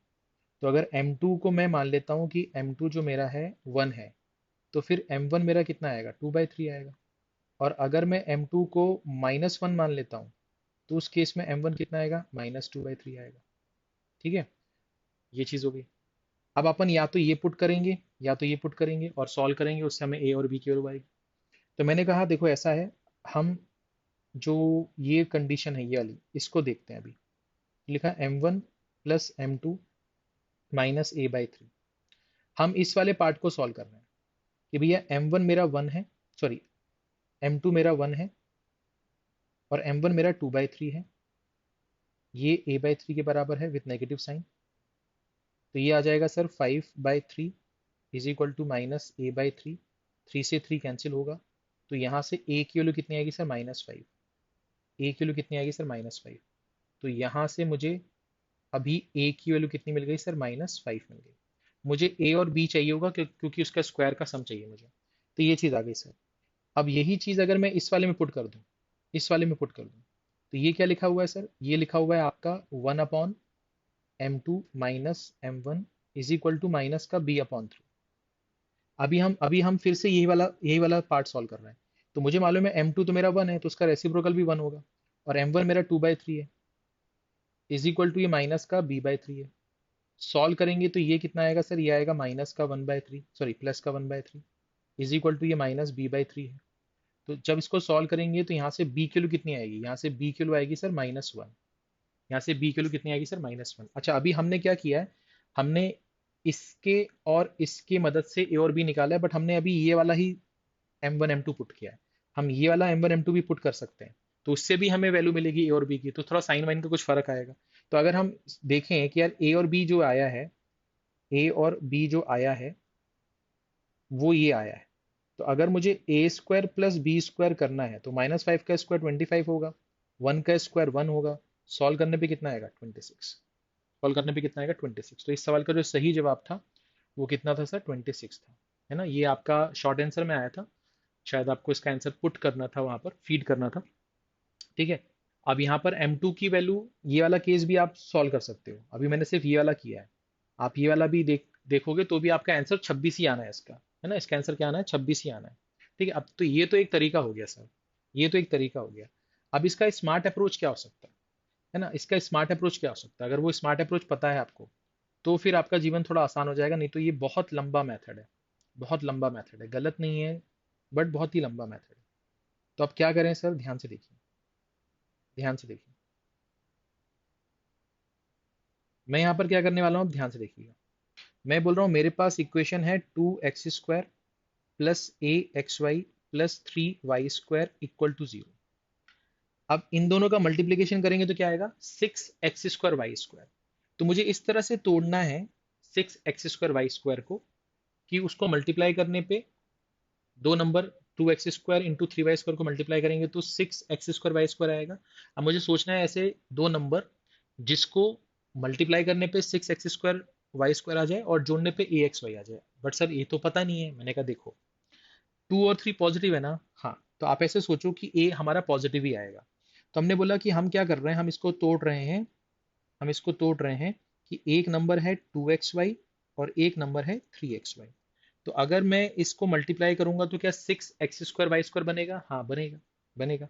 अगर मैं इसको जोड़ूं, इसको जोड़ूं तो ये क्या बनेगा, ये बनेगा 5xy। और ये 5xy किसके बराबर होगा सर, ए एक्स वाई के बराबर होगा, ए एक्स वाई के बराबर होगा। तो यहाँ से ए की वैल्यू कितनी आएगी सर 5 आएगी, यहाँ से ए की वैल्यू कितनी आएगी सर 5 आएगी। तो मैंने ए की वैल्यू यहाँ पर लिख दी सर 5 का स्क्वायर। उसी तरह से ये जो दूसरी इक्वेशन है वो क्या है सर, वो है 2x² plus B x y minus 3y² = 0। इसको अगर मैं देखूं तो इन दोनों को मल्टीप्लाई करने पे माइनस का क्या आना चाहिए 6x² y² आना चाहिए, और जोड़ने पे बी एक्स वाई आना चाहिए। तो मैंने इसको सोचा कि यार मेरा ये वाला पार्ट पॉजिटिव ही होना चाहिए। तो मैंने ऐसे सोचा कि एक अगर 3xy होगा तो एक जो होगा वो 2xy होगा विथ नेगेटिव साइन। तो इसको अगर मल्टीप्लाई करेंगे तो 6x² y² with negative sign आ जाएगा, जोड़ेंगे तो आपका क्या आ जाएगा बी एक्स वाई आ जाएगा। तो अगर हम इन दोनों को जोड़ें तो ये बी एक्स वाई के बराबर होगा। तो हमारा ये आ रहा है कितना एक्स वाई, ये आ रहा है बी एक्स वाई। तो कंपैरिजन करने पे बी कितना आ रहा है 1 आ रहा है। तो ये आ गया सर 1 का स्क्वायर, 25 और 1 कितना हो गया 26, ये आपका आंसर आ गया। बट यहाँ पर एक चीज आप चेक कर सकते हैं, क्या चेक कर सकते हैं, ध्यान से देखो, ध्यान से देखो कि सर यहाँ पर हमने इसको जो ब्रेक किया, यहाँ जो हमने इसको ब्रेक किया, हमने इसको ब्रेक कैसे किया, हमने मान लिया एक है 3xy और एक है 2xy। तो इसको लिख कर देखो 2x² 2xy 3xy 3y² = 0। इसका पेयरिंग बनाओगे तो क्या आएगा बाहर 2x, यानी कि x प्लस वाई। इसका पेयरिंग बनाओगे तो कितना आएगा सर 3y। तो कितना आएगा सर आपका x plus y is equal to कितना 0। तो ये बनेगा सर 2x प्लस 3y और ये बनेगा sir x plus y equal to 0। तो ये इस तरह से ब्रेक हुआ अगर आपने जो अजम्पशन लिया है वो। अगर सर अब यहाँ पर हम बात करें, यहाँ पर अगर हम बात करें कि हमने इसको जो ब्रेक किया था वो ब्रेक किया था किस तरह से, हमने माना 3xy और माइनस का 2xy। तो अगर हम इसको लिखें तो क्या लिखेंगे sir 2x² minus 2xy plus 3xy minus 3y² = 0। यहाँ से 2x कॉमन निकालेंगे तो क्या आएगा सर x माइनस वाई। यहाँ से 3y कॉमन निकालेंगे तो कितना आएगा सर x माइनस वाई। तो यहाँ से कितना आएगा सर 2x प्लस 3y और यहाँ से कितना आएगा sir x minus y equal to 0। अब मुझे एक चीज़ बताओ, एक चीज़ बताओ, ये एक लाइन है, ये एक लाइन है, ये एक लाइन है, ये एक लाइन है, क्या आपको दिख रहा है कि ये दोनों लाइन तो सेम ही है, ये दोनों लाइन तो सेम ही है, क्या दिख रहा है आपको, हाँ सर दिख रहा है। अगर ये दोनों लाइन सेम है तो इनका स्लोप क्या होगा सेम होगा। और ये जो लाइन दिख रही है x प्लस वाई और x माइनस वाई, इसका स्लोप -1 है, इसका स्लोप 1 है, यानी दोनों का स्लोप एक दूसरे का नेगेटिव है। इसका मतलब ये हुआ कि ये वाली जो लाइन है, ये वाली जो लाइन है ये पैरेलल है, कोइंसाइड हो रही है, और ये वाली जो लाइन है ये आपस में क्या हो रही है, परपेंडिकुलर है। आपस में क्या है, परपेंडिकुलर, और यही कंडीशन हमको बोली गई थी। तो इस हिसाब से जो हमने ब्रेक किया था, वो जो ब्रेक किया था वो ये वाला पार्ट था। तो इसका मतलब ये जोड़ेंगे तो क्या आएगा, 5xy आएगा। 5xy अगर axy के बराबर है तो हमारा a कितना आएगा सर, 5 आएगा। ये जो वाला पार्ट है ये हमने ब्रेक किया था। इसका जो एल्जेब्रिक सम है वो xy आ रहा है। xy अगर bxy के बराबर करेंगे तो x b की वैल्यू कितनी आएगी, 1 आएगी। इसको सॉल्व करेंगे तो आंसर कितना आएगा सर, 26 आएगा। इसका आंसर कितना आएगा सर, 26 आएगा। तो ये थोड़ा सा अलग से अगर आप सोचेंगे, स्मार्ट तरीके से सोचेंगे, तभी आप ऐसा कर सकते हैं। नहीं तो वहां पर अचानक से तो क्लिक नहीं करेगा। हाँ, बट अगर आप जैसे क्वाड्रेटिक इक्वेशन पढ़ रहे हैं, मतलब दीवाने हो गए हैं क्वाड्रेटिक इक्वेशन के, कोई भी सवाल आ जाए आप कर दोगे, तो फिर आप यूनिक तरीके से सोच सकते हो। नहीं तो वो पेयर ऑफ स्ट्रेट लाइन अगर आपने पढ़ा हुआ है, क्योंकि इतना वास्ट सिलेबस है कि कुछ भी आ सकता है ना। अब पिछले साल बाइनोमियल से क्वेश्चन आ गया था, अब बाइनोमियल भी आप पढ़ो, है ना, पेयर ऑफ स्ट्रेट लाइन भी पढ़ो, कोनिक सेक्शन भी पढ़ो, सब कुछ पढ़ो आप। हाइपरबोला, पैराबोला, एलिप्स सब पढ़ो, कितना पढ़ोगे आप। ठीक है ना। चलिए, यहाँ तो कोई दिक्कत, यहाँ तो कोई परेशानी। अब कुछ सवाल मैं आपको दे रहा हूँ होमवर्क के लिए। तो ये जो सवाल हैं ये सब आपके होमवर्क हैं। तो आपसे रिक्वेस्ट है कि ये सारे सवाल जो हैं ये आप खुद से करें। ठीक है, सॉल्व करना है आपको x² - 10 times of mod x -2। ठीक है, ये जो सवाल है ये सब वायरल सवाल है ना, ये आपको मिल जाएंगे। ठीक है, तो ये सवाल आपको करना है कि if 1 - p is a root of the equation this, then its roots are. तो रूट की वैल्यू आपको बताने की क्या होगी। ठीक है, मैं फटाफट आगे बढ़ा रहा हूँ, आप पॉज करके इसको देख सकते हो। यहाँ पर आपसे बोल रहा है कि भैया ये जो आपके पास इक्वेशन दी गई है ये पॉजिटिव है for all real value of x. तो आपसे ए का रेंज पूछ रहा है। अब यहाँ से आपको समझना पड़ेगा कि अगर कोई क्वाड्रेटिक इक्वेशन आपका पॉजिटिव है, और यहाँ पर ए का मतलब एक्स स्क्वायर का कोफिशिएंट भी क्या है, पॉजिटिव है, इसका मतलब आपका डी जो होगा वो नेगेटिव होगा। आपका डी जो होगा नेगेटिव होगा। ठीक ठीक है ना। तो जब आपका डी नेगेटिव होता है और ए पॉजिटिव होता है, या तो ए नेगेटिव होता है, तो ग्राफ या तो अपवर्ड बनेगा, या तो ग्राफ जो है वो डाउनवर्ड बनेगा। इस केस में एक्स की हर वैल्यू पर आपका जो फंक्शन है वो पॉजिटिव होगा। इस केस में आपकी एक्स की हर वैल्यू के लिए आपका फंक्शन नेगेटिव होगा। ये आपसे सब डिस्कस किया हुआ है, ठीक है, पहली क्लास में। ठीक है सर, यहाँ पर थोड़ा सा ट्रिग्नोमेट्री आ गया, तो इस तरह के सवाल आ सकते हैं कि हाँ भैया ट्रिग्नोमेट्री और क्वाड्रेटिक इक्वेशन को कंबाइन कर दिया, साथ में ट्राइंगल भी डाल दिया, तो 3 चैप्टर का कॉन्सेप्ट मिला के आपसे सवाल पूछ रहा है। तो ऐसे सवाल भी आपको देखने को मिल सकते हैं। ठीक है, अगर नहीं बनेंगे तो आप पूछ सकते हो। ठीक है, ये सवाल आ गया आपके पास। ठीक है, ये भी आपको करना है खुद से। अल्फा बीटा आपको दिए गए हैं, इस इक्वेशन के रूट्स हैं, और P Q R A P में है 1/अल्फा 1/बीटा आपको 4 दिया गया है। आपसे बोल रहा है अल्फा माइनस बीटा का जो डिफरेंस है उसका मॉड क्या होगा। ये सवाल आ गया। इस तरह के सवाल मैंने आपको डिस्कस किए हुए हैं ना, सारे डिस्कस किए हुए हैं मैंने। ठीक है, आगे बढ़ें। चलिए, ये सवाल देख लीजिए, ये सवाल भी बहुत अच्छा है। ठीक है, बोल रहा है भैया पी क्यू जो है बिलोंग्स टू आर है। एक रूट जो है वो 2 - √3 है, दूसरा रूट 2 + √3 होगा। उसकी मदद से आप पी और क्यू निकाल लोगे। अब आपको पी और क्यू की वैल्यू पुट करके देखना है कि इसमें कौन सा ऑप्शन इसको सेटिस्फाई कर रहा है। मतलब आपको एक रूट 2 - √3 दिया तो एक रूट 2 + √3 दिया देगा। अब यहाँ से आप सम ऑफ रूट्स निकाल सकते हो और प्रोडक्ट ऑफ रूट्स निकाल सकते हो, और इसके हिसाब से आप sum of roots product of roots निकालोगे माइनस पी, है ना, क्यू। तो पी और क्यू की वैल्यू पता चल जाएगी। अब पी और क्यू की वैल्यू यहाँ पर पुट करके आपको देखना है कि कौन सी इक्वेशन को ये सेटिस्फाई कर रहा है। ठीक है ना, आगे बता, ये सवाल देख लीजिए। ठीक है, ये भी अच्छा सवाल है।